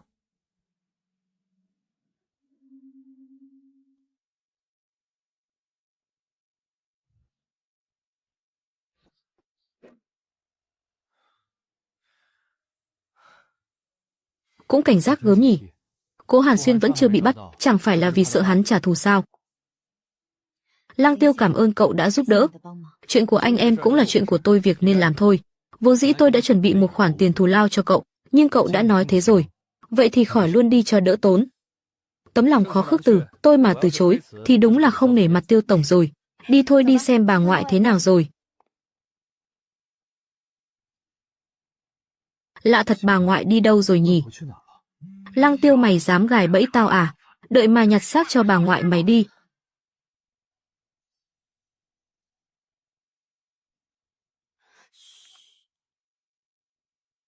Cố Hàn Xuyên, mày muốn thế nào? Đang kết nối điện thoại đang kết nối nhạc chuông. Lăng Tiêu mày gan lắm, đang trong cuộc gọi tìm kẻ lừa đảo giả mạo Tiêu Quân. Đang kết nối nhạc chuông lừa mất của tao. Chuyện này là do tôi sơ suất, bản thân tôi cũng bị lừa mất 2 triệu. Mày thả bà ngoại tao ra, mọi chuyện đều có thể bàn bạc. Đang kết nối cuộc gọi ban đầu tao bảo mày tiếp cận. Đang trong cuộc gọi nhạc chuông đang kết nối điện thoại công nghệ cốt lõi trong máy tính. Đang kết nối nhạc chuông điện thoại. Bây giờ tao cho mày cho tôi nghe giọng của bà ngoại trước đã. Tôi phải xác nhận bà ấy không đang sao. Điện thoại đang kết nối nhạc chuông. Tiểu Tiêu ơi, ở đây tối quá, bà ngoại sợ lắm. Khi nào cháu mới đến đón bà? Nghe thấy rồi chứ? Cuộc gọi đang kết nối nhạc chuông trong vòng 3 ngày, nếu không chuẩn bị mà nhặt xác bà ngoại mày đi.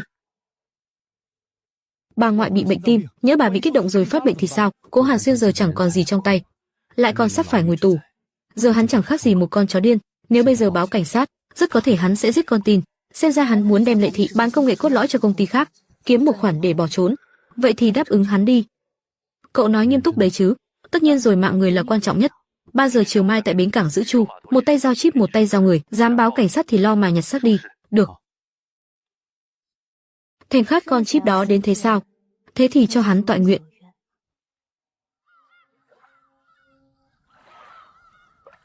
Chỉ cần Cố Hàn Xuyên dám vác mặt đến, tôi nhất định sẽ đánh cho hắn răng rơi đầy đất. Theo những gì tôi biết về hắn sẽ không tự mình ra mặt đâu. Cái gì cơ?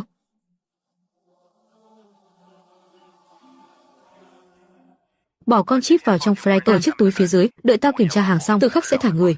Làm sao tôi biết được hắn có giở trò hay không? Một bà già vô giá trị. Tao giữ lại làm cái gì chứ? Hơn nữa mày làm gì có quyền lựa chọn?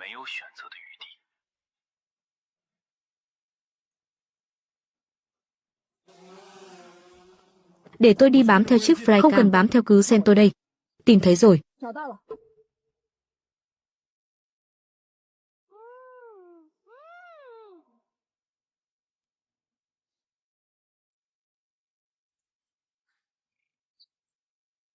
Bán đống tài liệu này cho đối thủ của Lệ Thị là đủ kiếm một khoản hời rồi. Lệ Mạn Lư, mày không ngờ tới đúng không? Cuối cùng người thắng vẫn là tao, ha ha ha.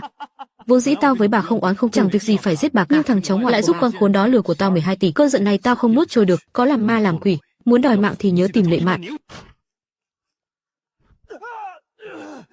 Ngoại ơi, không thể nào. Sim điện thoại của tao đã vứt từ lâu rồi. Liên lạc với Lăng Tiêu đều dùng sim rác một lần. Cảnh sát sao có thể tìm thấy tao được? Cố Hàn Xuyên, mày không ngờ tới đúng không? Tao đã cài trong con chip mã định vị theo dõi. Mày đâu có học ngành công nghệ thông tin, làm sao mà hiểu mấy thứ này? Đúng thế, là Kỷ Dương dạy tao trước khi chết. Ha ha ha, đúng là xinh đẹp thì sướng thật.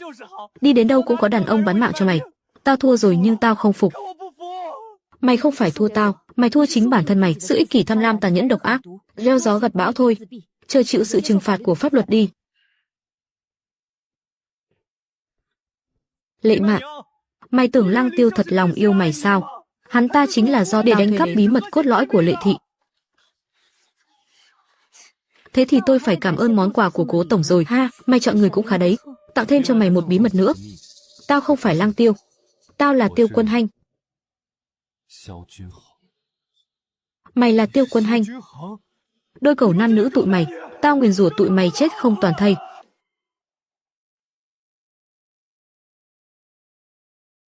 Trời ơi, đúng là trai tài gái đứng cạnh nhau trông đẹp đôi quá. Cứ như trời sinh một cặp. Lời này tôi thích nghe, có thưởng. 100 năm hạnh phúc, sớm sinh quý tử, trai tài gái sắc, trời sinh một cặp.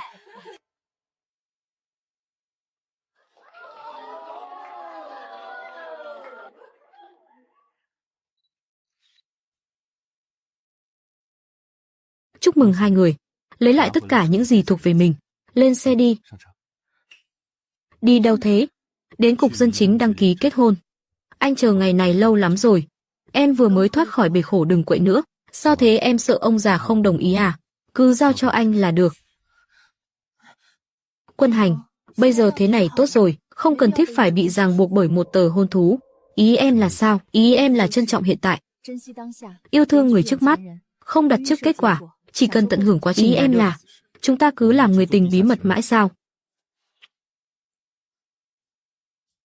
Cả hai chúng ta đều đang độc thân. Sao gọi là yêu trong bóng tối được? Đừng giận nữa đi thôi. Chị mời em đi ăn cơm. Thôi vậy cô ấy khó khăn lắm mới thoát khỏi gã tồi, nhất thời vẫn chưa thích nghi được, cho cô ấy thêm chút thời gian đi.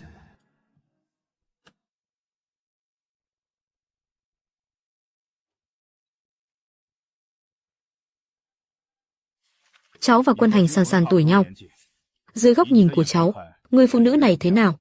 Nhan sắc chỉ là thứ yếu. Trên người cô ấy có một khí chất rất đặc biệt, chẳng trách Quân Hành bị mê mẩn đến lú lẫn, đến lén lút về nước cũng không thèm báo cho bác. Trông cũng được đấy, nhưng cô ta lớn hơn Quân Hành 6 tuổi, lại còn từng qua một đời chồng. Nhà họ Tiêu mà lấy loại người này về làm dâu, e là sẽ bị người ta cười chê. Trạch Hiên dùng tiền giải quyết cho êm chuyện đi, dùng tiền đuổi cô ta đi cho cháu còn lạ gì Quân Hành nữa. Nó có tính khí y hệt mẹ nó.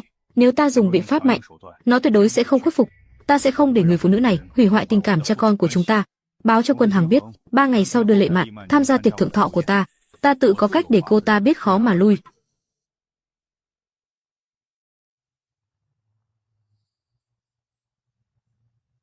Bạn gái của anh đẹp quá, đúng là lấn át cả khán phòng. Hay là em thôi không đi nữa? Em lo đây là hồng môn yến sao? Yên tâm đi, nếu lão già đó dám làm khó em, anh lật bàn luôn. Xuất hiện công khai với tư cách bạn gái của Tiêu Quân Hằng chắc chắn sẽ gây ra một trận xôn xao. Sau này biết giải quyết thế nào đây? Từ khi lão già đó cùng Tiểu Tam ép chết mẹ anh, những năm qua quan hệ giữa anh và ông ta chưa từng tốt đẹp. Nhưng hôm nay là sinh nhật ông ta, lại là đích thân ông ta mời, anh khó lòng từ chối. Làm em phải chịu thiệt thòi rồi. Thiệt thòi cái gì chứ? Bọn họ mà dám làm khó em sẽ không nương tay đâu. Đến lúc đó kẻ kẹt như anh đừng có mà khóc nhè đấy. Đúng là người phụ nữ mà Tiêu Quân Hằng này nhìn chúng. Bá khí lắm đi thôi.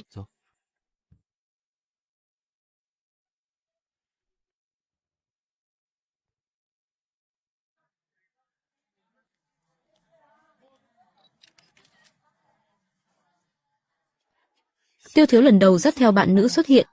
Xem ra quan hệ với cô gái này không hề tầm thường. Nghe nói đối tượng liên hôn do Tiêu Đồng đích Nhạc Thiên Thiên cũng sẽ tới. Có kịch hay để xem rồi. Quân Hằng, từ Mỹ về sao mãi không chịu về nhà thế? Xin chào, tôi là Diêu Lan, mẹ kế của Quân Hằng.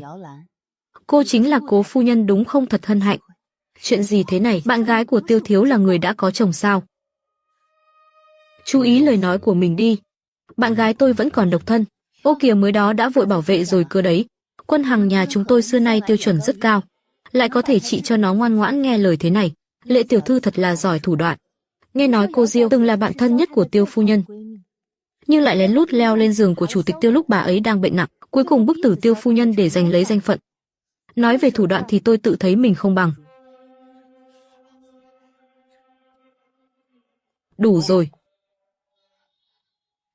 Trạch Hiền, anh nghe xem người đàn bà này đang bôi nhọ em thế nào kìa. Khách đến nhà đều là khách, bớt nói một câu đi. Hừ. Lệ tiểu thư là do nhà tôi lỡ lời, xin cô đừng để bụng.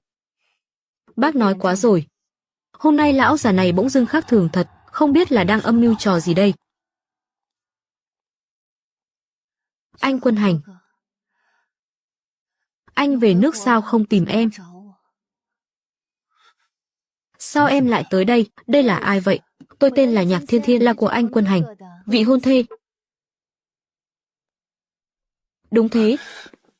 Đừng hiểu lầm. Lão già đó cứ liên tục bắt anh đi xem mắt để liên hôn. Nhạc Thiên Thiên cũng đang muốn tránh mấy kẻ bám đuôi phiền phức, nên bọn anh mới hợp tác với nhau thôi. Thế nên, hai người thật sự từng đính hôn sao? Để tôi giới thiệu với mọi người một chút. Đây là chủ tịch tập đoàn Lệ Thị, Lệ Mạn, bạn gái của tôi, cũng là người tôi muốn cùng đi hết cuộc đời này.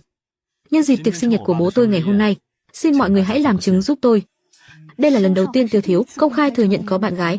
Đúng là khoảnh khắc lịch sử mà. Công khai tình cảm ngay trong tiệc sinh nhật, thế này chẳng khác nào tát thẳng vào mặt Nhạc tiểu thư sao? Cô ta là bạn gái anh thì tôi là cái gì chứ? Không phải trước đó chúng ta đã thỏa thuận rồi, chỉ diễn một vở kịch cho bố mẹ hai bên xem thôi. Khi gặp được người mình thích, có thể hủy hôn bất cứ lúc nào. Tiêu Quân Hành, thật ra em chẳng có nợ tình cảm nào phải trốn tránh cả.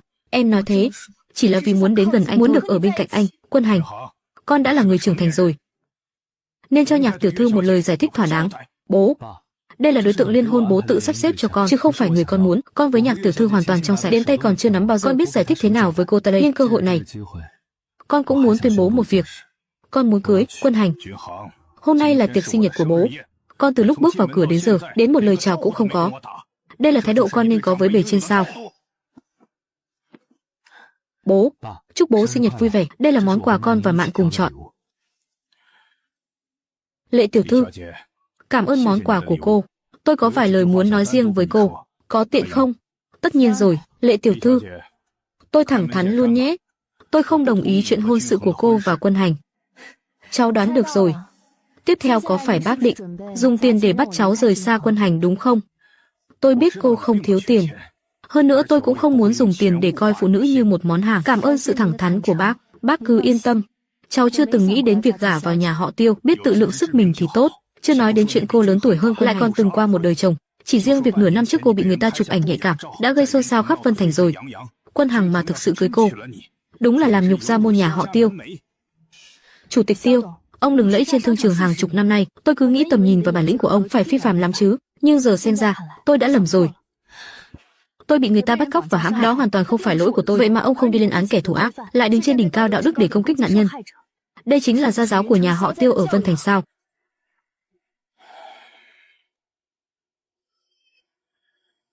Quả là mồm miệng sắc sảo.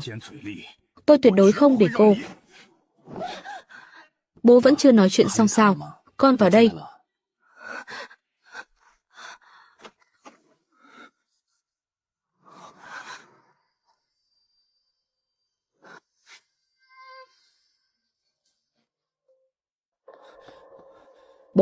Bố có sao Quân Hằng? Bố biết con thật lòng với Lệ tiểu thư, nhưng cô ấy vừa mới ly hôn. Bố sợ hai đứa công khai quan hệ lúc này, truyền thông sẽ theo dệt và đưa tin rầm rộ làm ảnh hưởng đến danh tiếng của Tiêu thị, nên mới muốn khuyên cô ấy tạm thời gác lại đã. Trạch Hiền, ông có sao không? Ông đừng làm tôi sợ chứ. Cái cô này sao lại độc ác thế hả? Cho dù Trạch Hiền có lỡ lời nói điều gì không phải, thì ông ấy vẫn là bố của Quân Hằng cơ mà. Sao cô có thể ra tay xô đẩy ông ấy như thế? Đừng trách Lệ tiểu thư, chắc do lời lẽ của bố có chỗ chưa đúng, cô ấy mới kích động như vậy. Lệ tiểu thư cô mắng đúng lắm. Năm xưa là tôi có lỗi với mẹ của Quân Hằng. Cha không hiền thì con mới bất hiếu, Quân Hằng có hận tôi cũng là lẽ đương nhiên, tất cả là do tôi tự chuốc lấy mà thôi. Người đâu? Mau gọi xe cấp cứu đi. Tôi chưa từng nói những lời như vậy.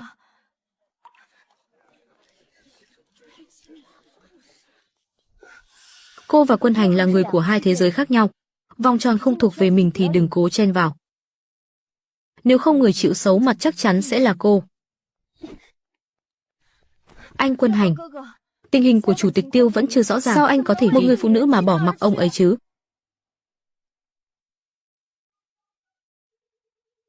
Đại thiếu gia, hôm nay không phải anh đưa bạn gái về ra mắt gia đình sao? Sao lại có thời gian gọi cho tôi thế này? Mạn và bố tôi vừa xảy ra tranh cãi.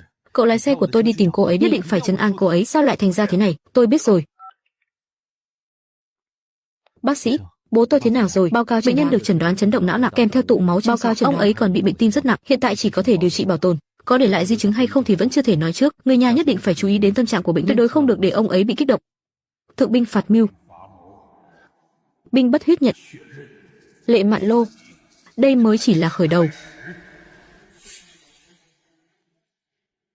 Lát nữa cậu ấy hai người cứ nói chuyện rõ ràng ra là được mà. Cậu nghĩ có thể nói rõ ràng được sao? Bố của Quân Hành có tính kiểm soát rất mạnh. Năm đó ở trường Hoa Cao, chỉ cần có cô gái nào tiếp cận Quân Hành thì cuối cùng đều bị ép phải chuyển trường. Dần dần, bạn bè trong lớp bắt đầu cô lập Quân Hành, cũng chỉ còn tôi và luôn ở bên cạnh anh ấy. Thế thì hai người đúng là tri kỷ rồi. Thật đáng tiếc, tớ không thể làm được như hai người. Cậu phải tin Quân Hành chứ. Anh ấy nhất định sẽ giải quyết tốt mọi chuyện.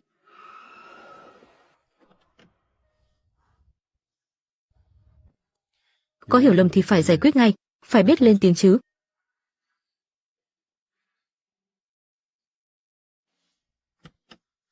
Sao em không nghe điện thoại? Em có biết anh lo lắng thế nào không? Vừa nãy em Quân Hành, gần đây chúng ta đừng gặp nhau nữa. Em nói cái gì cơ? Em mệt rồi. Cả hai chúng ta cần bình tĩnh lại đã. Y tá Mạn, bố anh bị thương thật mà, lại còn bị bệnh tim rất nặng nữa. Anh không đuổi theo em ngay lúc đó là vì ông ấy bị, anh không thể bỏ mặc ông ấy được. Anh không cần phải giải thích đâu, chuyện đó không còn quan trọng nữa rồi. Vậy thì thế nào mới là quan trọng? Em lớn hơn anh nhiều tuổi thế này, lại còn từng qua một đời chồng. Với lại nửa năm trước, em bị chụp ảnh nhạy cảm, làm ầm ĩ khắp cả Vân Thành. Nếu anh cưới em, sẽ làm bôi nhọ gia phong nhà họ Tiêu. Em đang nói vớ vẩn cái gì thế? Đó là những lời chính miệng bố anh đã nói. Vì thế nên em mới đẩy ông ấy. Đúng thế, là em đẩy ông ấy đấy. Bố anh coi thường em, gia tộc của anh cũng chẳng đời nào chấp nhận ở bên cạnh anh mệt mỏi quá. Vậy nên chúng ta đã trải qua biết bao nhiêu sóng gió chỉ vì một chuyện nhỏ nhặt mà em đòi chia tay anh sao? Quân Hành, nói thật nhé, lúc đầu tôi đề nghị giữ anh lại chỉ là thấy anh dễ lên giường, không ngờ rước dây buộc mình, muốn dứt cũng không dứt ra được. Biết thế tôi đã không trêu vào anh. Thảo nào cô bảo không định trước kết quả gì, chỉ tận hưởng quá trình. Hóa ra là như vậy. Tùy anh muốn nghĩ sao thì nghĩ, yêu đương là chuyện của hai người, nhưng chia tay chỉ cần một người quyết định.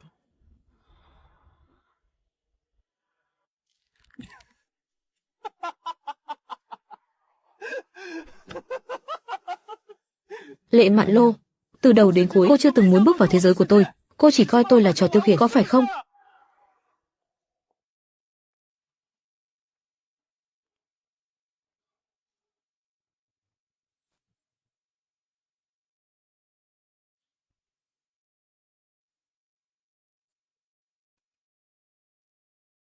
Dương Học,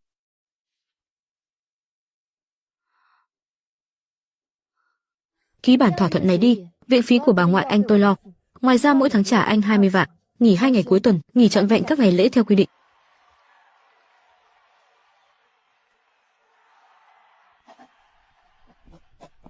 Chị ơi, em tên là Lăng Tiêu, 24 tuổi. Tôi mệt rồi. Tôi sang phòng phụ ngủ đây. Là một trợ lý như em, sao có thể làm chị mất hứng được chứ?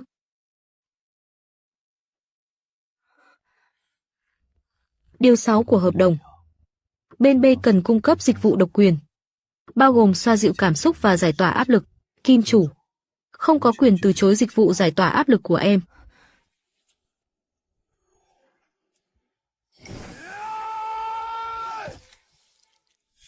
Đúng là mê muội vì sắc đẹp rồi, Lệ Mạn Dụ, mày phải tỉnh táo lại đi.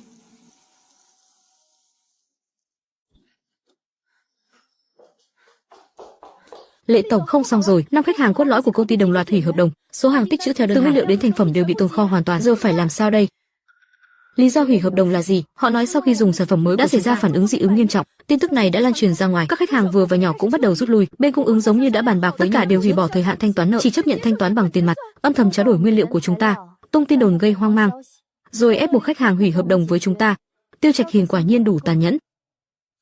Lệ tổng, nhà họ Tiêu chúng ta không trêu vào nổi đâu, không trêu vào nổi sao? Thì cũng phải đấu một trận xem sao.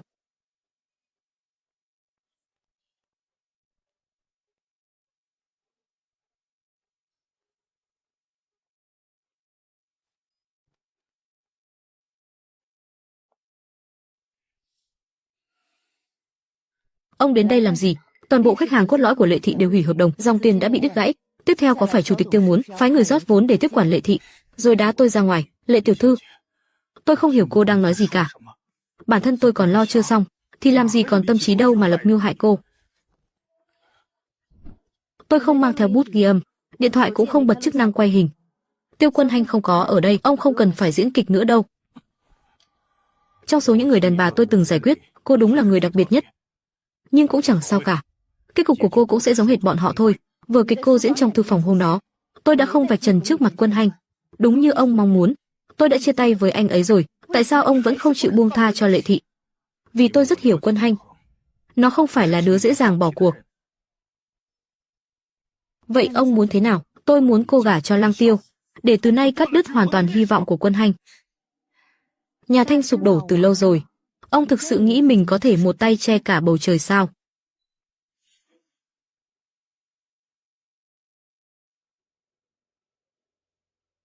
Đừng có ép tôi, nếu không tôi sẽ ngay trước mặt Quân Hằng vạch trần bộ mặt thật của ông. Cô Lệ, cô xem cái này trước đi đã. Ông dám điều tra gia đình tôi. Chị gái cô Lệ Mạn Vân và chồng của cô ấy đều là nhà nghiên cứu khoa học. Nhỡ may bị kẻ xấu cắt đứt gân tay, thì không thể làm thí nghiệm được nữa đâu. Ông dám? Cô Lệ cứ việc thử xem, tôi có thể rời khỏi Vân Thành đến một nơi mà Tiêu Quân mãi mãi không bao giờ tìm thấy. Cô quá coi thường Quân Hằng rồi. Chỉ cần nó muốn, thì không có ai là không tìm được. Cô Lệ là người thông minh, chắc phải biết nhìn nhận thời thế chứ. Tại sao cứ phải là Lăng Tiêu? Cậu ta là người anh em tốt nhất của Quân Hằng. Với tính cách của Quân Hằng, dù cô có ở bên ai đi, nó cũng sẽ không bao giờ từ bỏ. Chỉ có người anh em chí cốt đó mới có thể khiến nó thực sự từ bỏ ý định. Cho dù tôi có đồng ý, Lăng Tiêu cũng tuyệt đối không đồng ý. Chuyện này cô không cần lo.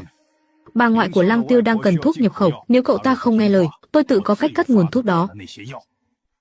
Đúng là độc ác đến mất nhân tính. Ông có thật sự là cha ruột của Tiêu Quân Hằng không? Ông có thật lòng thương yêu anh ấy không? Cha mẹ thương con cái thì phải tính chuyện lâu dài cho chúng. Quân Hằng là con trai trưởng của tôi, là người thừa kế của tập đoàn họ Tiêu. Tôi sẽ không để nó bị hủy hoại. Loại phụ nữ như cô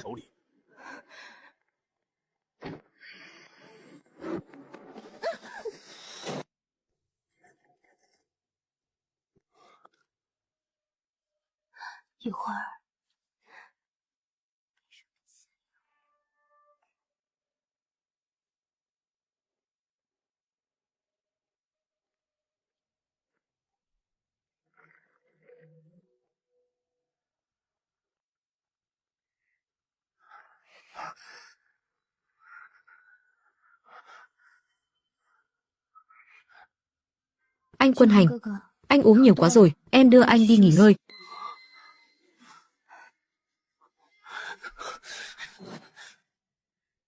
Là người yêu cũng được, hay chỉ là món đồ chơi cũng không sao, em đều không bận tâm nữa. Xin anh đừng bỏ rơi em, Quân Hành. Em sẽ không bao giờ rời xa anh đâu.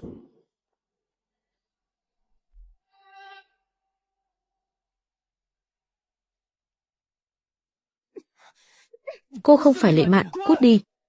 Em có điểm nào không bằng Lệ Mạn chứ? Tại sao cô ta thì được còn em thì lại không? Anh Quân Hành, tin em đi, em sẽ khiến anh thỏa mãn.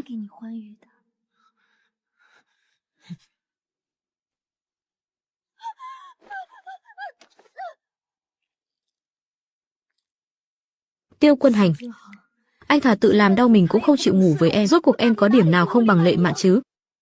Cô ngay cả một sợi tóc của cô ấy cũng không bằng. Dám tính kế Tiêu Quân Hành tôi, thì phải chuẩn bị tinh thần gánh chịu hậu quả. Anh, ý anh là sao? Trời lạnh rồi, nhà họ Nhạc nên phá sản thôi.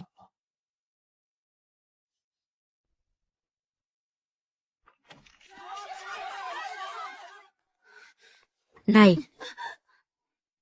anh là ai? Tại sao lại cản tôi giết kẻ đó? Kẻ đó đáng hận thật. Nhưng kẻ đã lừa gạt tiền bạc và tình cảm của cô mới là kẻ đáng chết hơn. Ý bà là sao? Đứa con chồng tốt đẹp của tôi, Tiêu Quân Hành, đã dùng dự án đầu tư mỏ Ngọc Bích để gài bẫy, lừa cô và Cố Hàn Xuyên 12 tỷ. Cục tức này cô nuốt trôi sao? Kẻ đó hoàn toàn không phải Tiêu Quân Hành, chỉ là một tên giả mạo mà thôi. Xem ra cô vẫn chưa biết rõ ai mới là Tiêu Quân Hành thật sự. Đến đây nhìn cho kỹ đi. Lăng Tiêu, cậu ta mới là Tiêu Quân Hành, đứa con chồng tốt đẹp của tôi, đã tự biên tự diễn một vở kịch hay, không chỉ lừa sạch tiền của cô, lại còn mượn tay cô để tống Cố Hàn Xuyên vào tù. Cũng may là cô đang mang thai nên mới được bảo lãnh tại ngoại. Nếu không thì chắc phải ngồi tù cả đời rồi. Tôi biết cha ruột của đứa bé trong bụng cô và đại ca của Thích Kỵ Minh là Nghiêm Phong có mối quan hệ vào sinh ra tử. Việc chuyên nghiệp cứ giao cho người chuyên nghiệp. Xong việc tôi sẽ đưa cô 50 triệu. Đảm bảo nửa đời còn lại của cô không phải lo cơm áo gạo tiền. Sao tôi cứ có cảm giác anh còn muốn Tiêu Quân Hành chết hơn cả tôi thế nhỉ? Nói đi, rốt cuộc anh đang tính toán trò gì? Tiêu Quân Hành mà chết thì con trai tôi là Tiêu Nguyên sẽ là người thừa kế duy nhất của Tiêu thị. Nhà họ Tiêu là đệ nhất tài phiệt Vân Thành, thuộc hàng đỉnh chóp luôn, gia sản hơn 100 tỷ tệ. Chỉ vỏn vẹn 50 triệu. Mà đã muốn tôi bán mạng cho anh sao? Cô muốn bao nhiêu? 500 triệu. Chốt luôn. Khi nào ra tay? Tiêu Trạch Hiền ép Lệ Mạn Ninh và Lăng Tiêu kết hôn. Tiêu Quân Hành chắc chắn sẽ đến cướp dâu. Vậy thì cứ tóm gọn một mẻ luôn.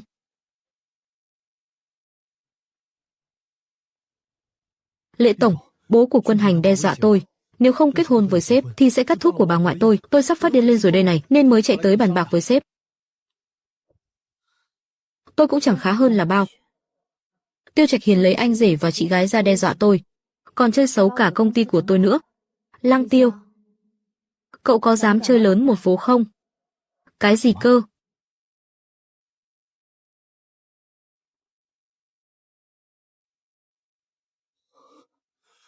Thực sự phải kết hôn sao? Ngoài cách đó ra, tôi không nghĩ ra được cách nào tốt hơn nữa.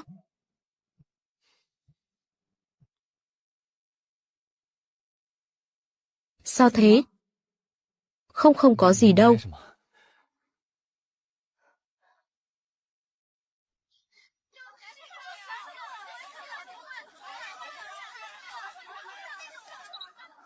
Lệ tổng, chuyện này chắc chắn có hiểu lầm, hay là gọi điện thoại cho Quân Hành hỏi cho rõ ràng.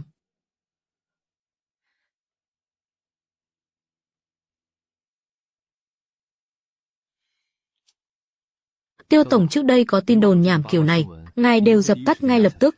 Lần này sao ngài lại mua hot search? Sao cô ấy vẫn chưa liên lạc với tôi? Cậu nói xem có phải cô ấy chưa xem video không? Hay là mua thêm lượt tương tác đi? Hóa ra ngài cố tình để cô Lệ nhìn thấy. Nhưng lỡ như cô ấy không hành động theo lẽ thường thì sao? Không thể nào, với tính cách của Lệ Mạn Lô tôi thừa hiểu. Cô ấy chắc chắn sẽ đến chất vấn tôi. Trợ lý Triệu tôi cá với cậu. Trong vòng 1 phút, cô ấy nhất định sẽ gọi cho tôi. Tiêu tổng, chiêu này của ngài hình như không hiệu nghiệm rồi. Cậu thì biết cái gì? Cô ấy chỉ là ngại ngùng, không nỡ hạ mình gọi cho tôi thôi. Thôi bỏ đi, tôi sẽ chủ động cho cô ấy một lối thoát. Tút tút tút.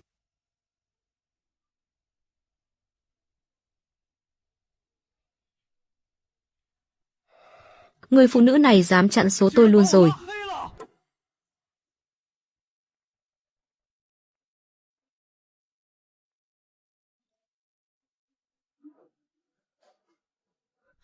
Cậu chạy cái gì thế? Bây giờ là 1 giờ sáng. Cậu thấy tôi ở đây có hợp lý không? Lỡ như thằng nhóc đó nổi cơn, tôi đỡ không nổi đâu.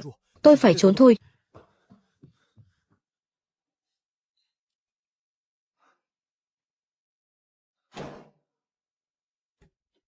Tại sao lại chặn cả WeChat nữa?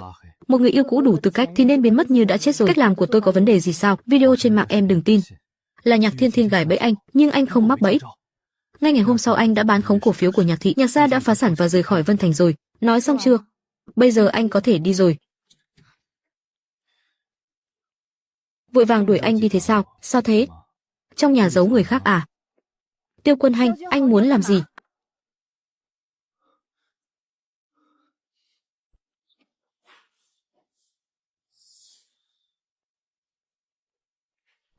Tiêu Quân Hành.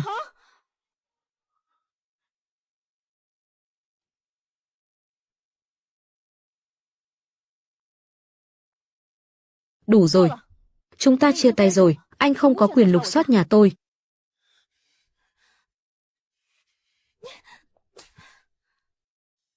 Lệ Mạn Lô.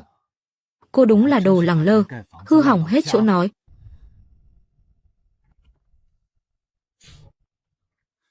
Làm anh phải gánh tội thay rồi. Hôm khác tôi sẽ tìm anh ấy giải thích kế hoạch anh nói khi nào bắt đầu thực hiện. 3 ngày sau.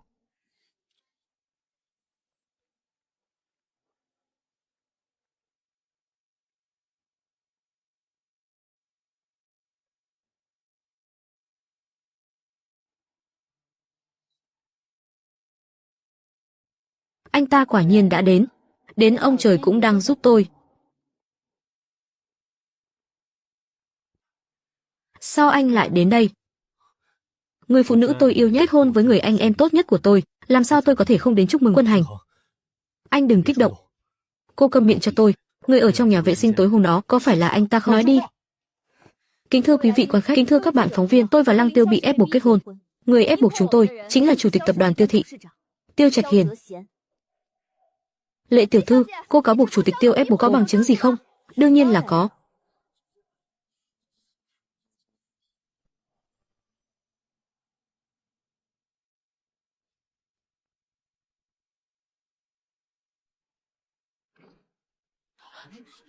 Trong số những người phụ nữ tôi từng xử lý, cô quả thực là người đặc biệt nhất. Nhưng chẳng sao cả. Kết cục cuối cùng thì cũng như nhau thôi. Vở kịch cô diễn trong phòng sách. Tôi đã không vạch trần trước mặt Quân Hành, đúng như ông mong muốn. Tôi đã chia tay với anh ấy rồi. Tôi muốn cô gả cho Lăng Tiêu. Từ nay cắt đứt hoàn toàn hy vọng của Quân Hành. Bà ngoại của Lăng Tiêu đang cần thuốc nhập khẩu. Nếu nó không nghe lời, tôi tự có cách cắt đứt nguồn thuốc đó. Tôi từng nghĩ ông ta sẽ phản đối, nhưng không ngờ ông ta lại dùng thủ đoạn hèn hạ thế này.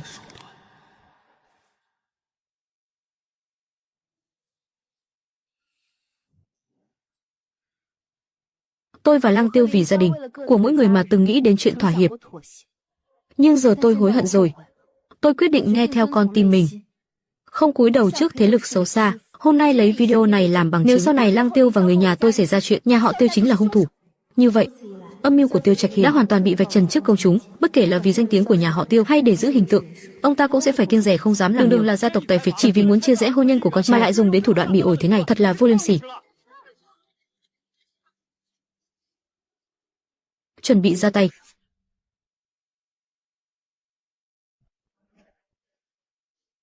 Khách khứa và phóng viên đều đã tiễn đi rồi. Anh cũng biến đi được rồi. Sao vẫn còn giận thế? Không phải đã nói rõ rồi sao? Đây chỉ là vở kịch tôi và Lệ tổng diễn thôi mà. Đêm hôm khuya khoắt, người anh em tốt nhất của anh lại trốn nhà vệ sinh của bạn gái anh, lại còn tổ chức đám cưới với bạn gái anh nữa, cho hỏi anh cảm thấy thế nào? Trùng hợp thật đấy, tôi làm gì có bạn gái. Vậy hai người cứ nói chuyện đi, tôi không làm bóng đèn cản đường nữa đâu. Vết thương trên cánh tay anh thế nào rồi? Lệ tổng đối với trợ lý nam nào cũng quan tâm như thế à? Quân Hành, anh đã quay sẵn video để đối phó với bố tôi từ lâu rồi. Thà tìm Lăng Tiêu giúp đỡ chứ quyết không nói với tôi. Tự dưng anh thấy mình giống như một trò hề vậy. Dù sao ông ấy cũng là bố của anh mà, em không muốn anh phải khó xử, là sợ anh khó xử.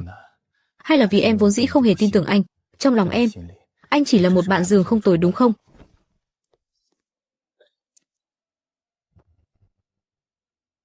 Lệ Mạn, anh chịu đủ rồi. Sau này anh sẽ không làm kẻ lụy tình nữa. Có phải mình nói hơi quá lời rồi không? Nhỡ đâu dọa cô ấy chạy mất thật thì biết làm thế nào.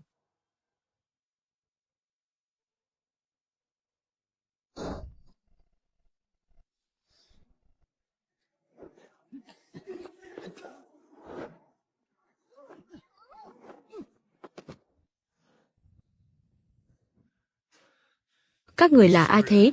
Muốn làm gì hả? Tao là Nghiêm Phong, thủ lĩnh Thiết Kỵ Minh. Có người bỏ tiền mua mạng hai đứa tụi mày, người đó trả bao nhiêu? Tôi trả ông gấp 10 lần, thả chúng tôi ra đi. Ha ha ha ha ha ha. Tao biết nhà họ Tiêu không thiếu tiền, nhưng đã làm cái nghề này của tụi tao, thì uy tín là trên hết. Tao nợ người ta một mạng. Không phải cứ dùng tiền là giải quyết được đâu. Vả miệng cho tao.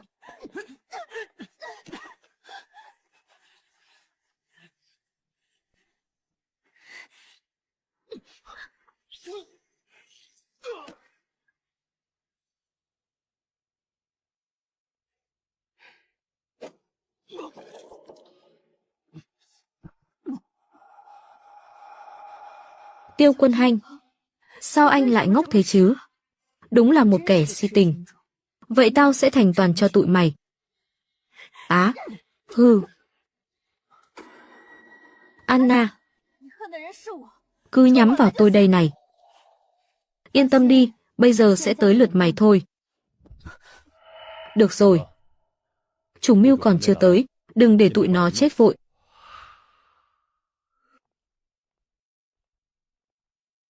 Khú núm hầu hạ bên cạnh lão già đó suốt 6 năm, cuối cùng cũng lòi cái đuôi cáo ra rồi hả? Không biết Tiêu Trạch Hiền nhìn thấy cô, với bộ dạng này sẽ có cảm nghĩ gì đây? Ông ấy nghĩ gì tôi không biết, nhưng chắc chắn cô rất muốn biết mẹ cô đã chết như thế nào đúng không? Hừ. Chính tôi đã lén cháo thuốc của bà ta. Nhìn bà ta nằm gục dưới thoi thóp chờ chết. Đúng là vô cùng hả dạ. Bà đúng là đồ súc sinh. Tôi sẽ không tha cho bà đâu. Mày nghĩ mày còn có thể sống sót bước ra khỏi căn nhà kho này sao? Để tao cho người đàn bà mày yêu nhất chết cùng với mày luôn. Bà mẹ kế này của mày đối xử tốt với mày quá còn gì. Tôi và cô ấy đã chia tay rồi. Bà muốn dọn đường cho con trai bà, cứ nhắm vào tôi là được. Thả cô ấy ra đi. Hừ. Muốn tao thả nó ra à? Cũng không phải là không được, nhưng mày phải thể hiện chút thành ý đi chứ. Bà muốn thế nào?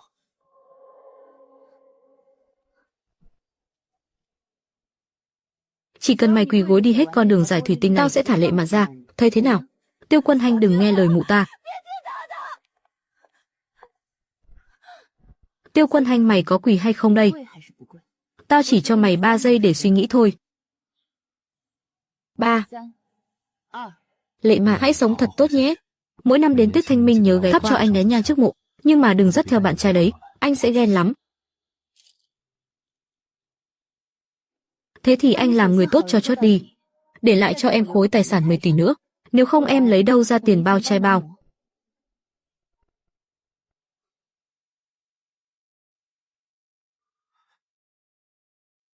Em nói cái gì cơ? Bố anh phá nát công ty của em rồi, em làm gì còn tiền nữa, anh không để lại tài sản cho em. Thì em lấy gì mà bao trai bao chứ, người thừa kế đường đường chính chính của nhà họ Tiêu. Vậy mà trong mắt người ta, lại chẳng bằng nổi mấy gã trai bao trong câu lạc bộ cao cấp. Tiêu Quân Hành, tự nhiên tao thấy hơi tội nghiệp mày rồi đấy. Đồ ngốc, em nghĩ nếu em chết, bọn chúng sẽ buông tha cho nhân chứng như chị sao? Chị ơi, Là em đã liên lụy chị rồi.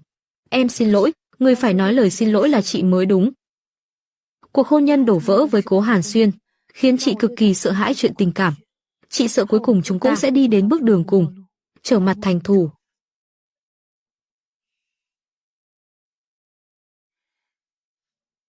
Nên đêm đó ở trong thư phòng, khi bố em diễn kịch, chị đã cố ý không vạch trần ông ấy, vì chị nghĩ đó là một cơ hội tốt để trốn chạy khỏi em.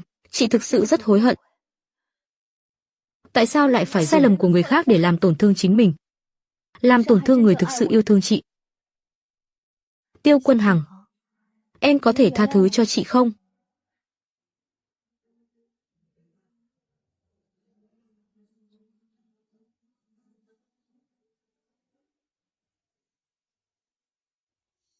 Cặp cẩu nam nữ, thế thì xuống địa phủ mà làm vợ chồng đi. Để tao mở đường xuống Hoàng Tuyền, tiễn tụi mày lên đường.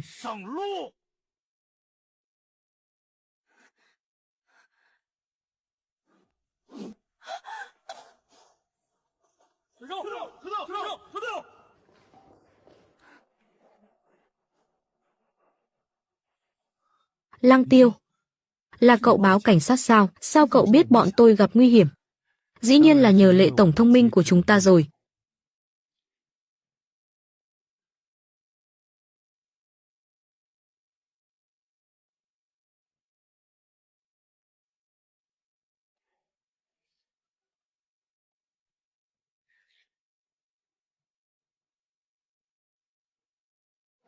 Quân Hằng, còn nhớ Cố Hàn Xuyên bị sa lưới thế nào không? Trong con chip này có gắn định vị. Hóa ra em đã sớm phát hiện ra điều bất thường, nên mới tương kế tự kế. Người phụ nữ của em đúng là thông minh.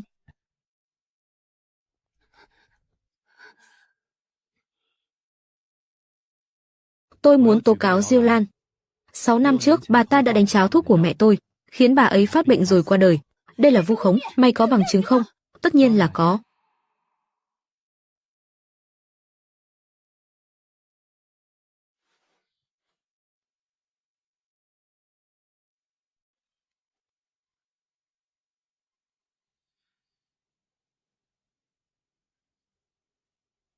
Đây là cái gì? Thiết bị liên lạc cúc áo tàng hình. Bố tôi sợ tôi bị bắt cóc, nên từ 5 tuổi đã bắt tôi đeo thứ này.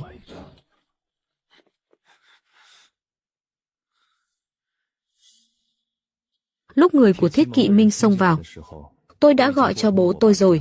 Tính thời gian thì ông ấy sắp đến rồi. Giao Lan tự miệng thừa nhận hại mẹ tôi, còn cấu kết với Anna bắt cóc tôi và bạn gái tôi, ý đồ mưu sát. Trong thiết bị liên lạc có ghi âm cuộc gọi hoàn chỉnh, có thể dùng làm bằng chứng trước tòa.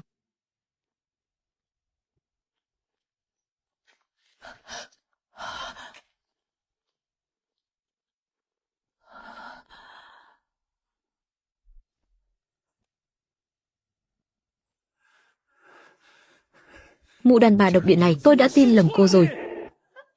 Tôi độc địa sao? Năm xưa nếu không phải ông không chịu nổi cám dỗ thì tôi có bước chân được vào nhà họ Tiêu không? Để chia rẽ nhân duyên của con trai ông đã làm biết bao chuyện bẩn thỉu. Ông thì cao thượng hơn tôi bao nhiêu chứ?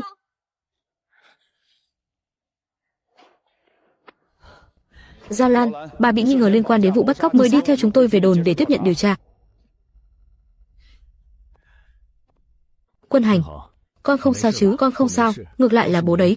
Chỉ mới có vài ngày ngắn ngủi mà bệnh tim với chấn thương sọ não đã khỏi hẳn rồi. Đúng là kỳ tích y học. Thật là hỗn xược không coi ai ra gì.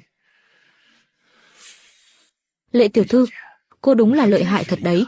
Không chỉ bôi nhọ tôi trước truyền thông, mà còn xoay Quân Hành như trong chóng. Vốn dĩ tôi định nương tay với cô, nhưng xem ra bây giờ không thể giữ cô lại được nữa rồi. Ông muốn làm gì? Đưa cô ta ra nước ngoài. Trong vòng 5 năm không được phép quay về. Chỉ có như vậy, anh mới chịu buông bỏ cô ấy. Tôi xem ai dám đụng vào cô ấy.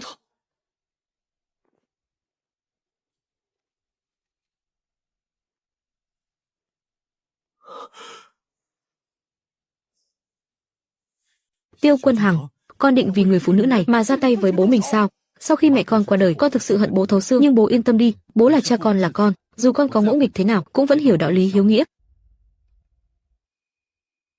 Lăng Tiêu, giúp tôi cản mạn lại, đừng để cô ấy qua đây. Được, Quân Hằng, anh muốn làm gì thế? Anh đừng kích động.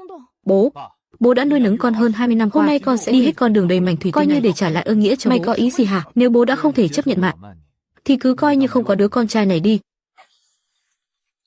Quân Hằng, anh điên rồi sao? Đầu gối của anh sẽ hỏng mất đấy. Lăng Tiêu, anh buông tôi ra, đây là lựa chọn của Quân Hằng, đừng cản cậu ấy nữa.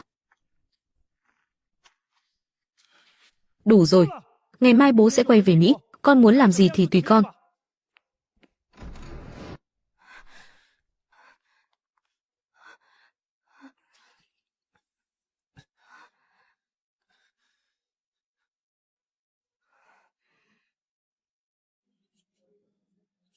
Sao lại là cô? Mạn Lô đâu rồi? Cô ấy có việc ra ngoài rồi, bảo tôi đến chăm sóc anh một đêm. Một đêm sao? Ý cô là, tối nay cô ấy không về nữa à? Thế sao được chứ? Rốt cuộc cô ấy đi đâu rồi? Hình như là đi tụ tập với hội chị em rồi. Chi tiết cụ thể thế nào thì tôi không tiện tiết, dù sao tôi cũng không phải kiểu người thích hóng hớt. Tập đoàn Tiêu Thị đang thiếu một trưởng phòng, lương năm 1 triệu tệ, thưởng cuối năm thêm 1 triệu tệ nữa. Có hứng thú không? Phòng 18 câu lạc bộ Vân Đình. Nghe nói gọi tận 18 tiếp viên nam. Hóa ra anh đã khỏe từ lâu rồi. Tiêu Quân Hanh, anh là loại túi ni lông hãng nào thế mà sao giỏi giả tạo thế?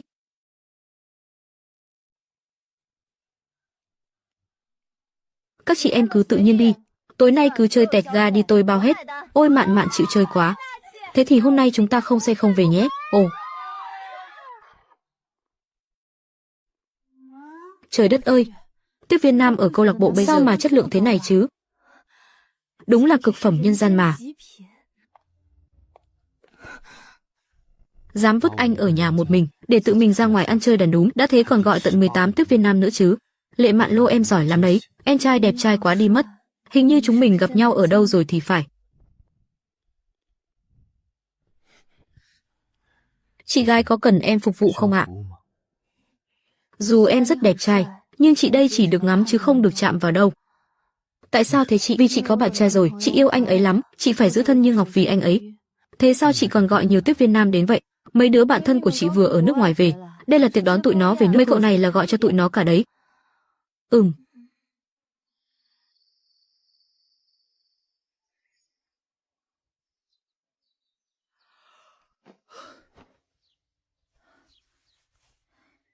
Tỉnh rồi đấy hả? Mở ra xem thử đi.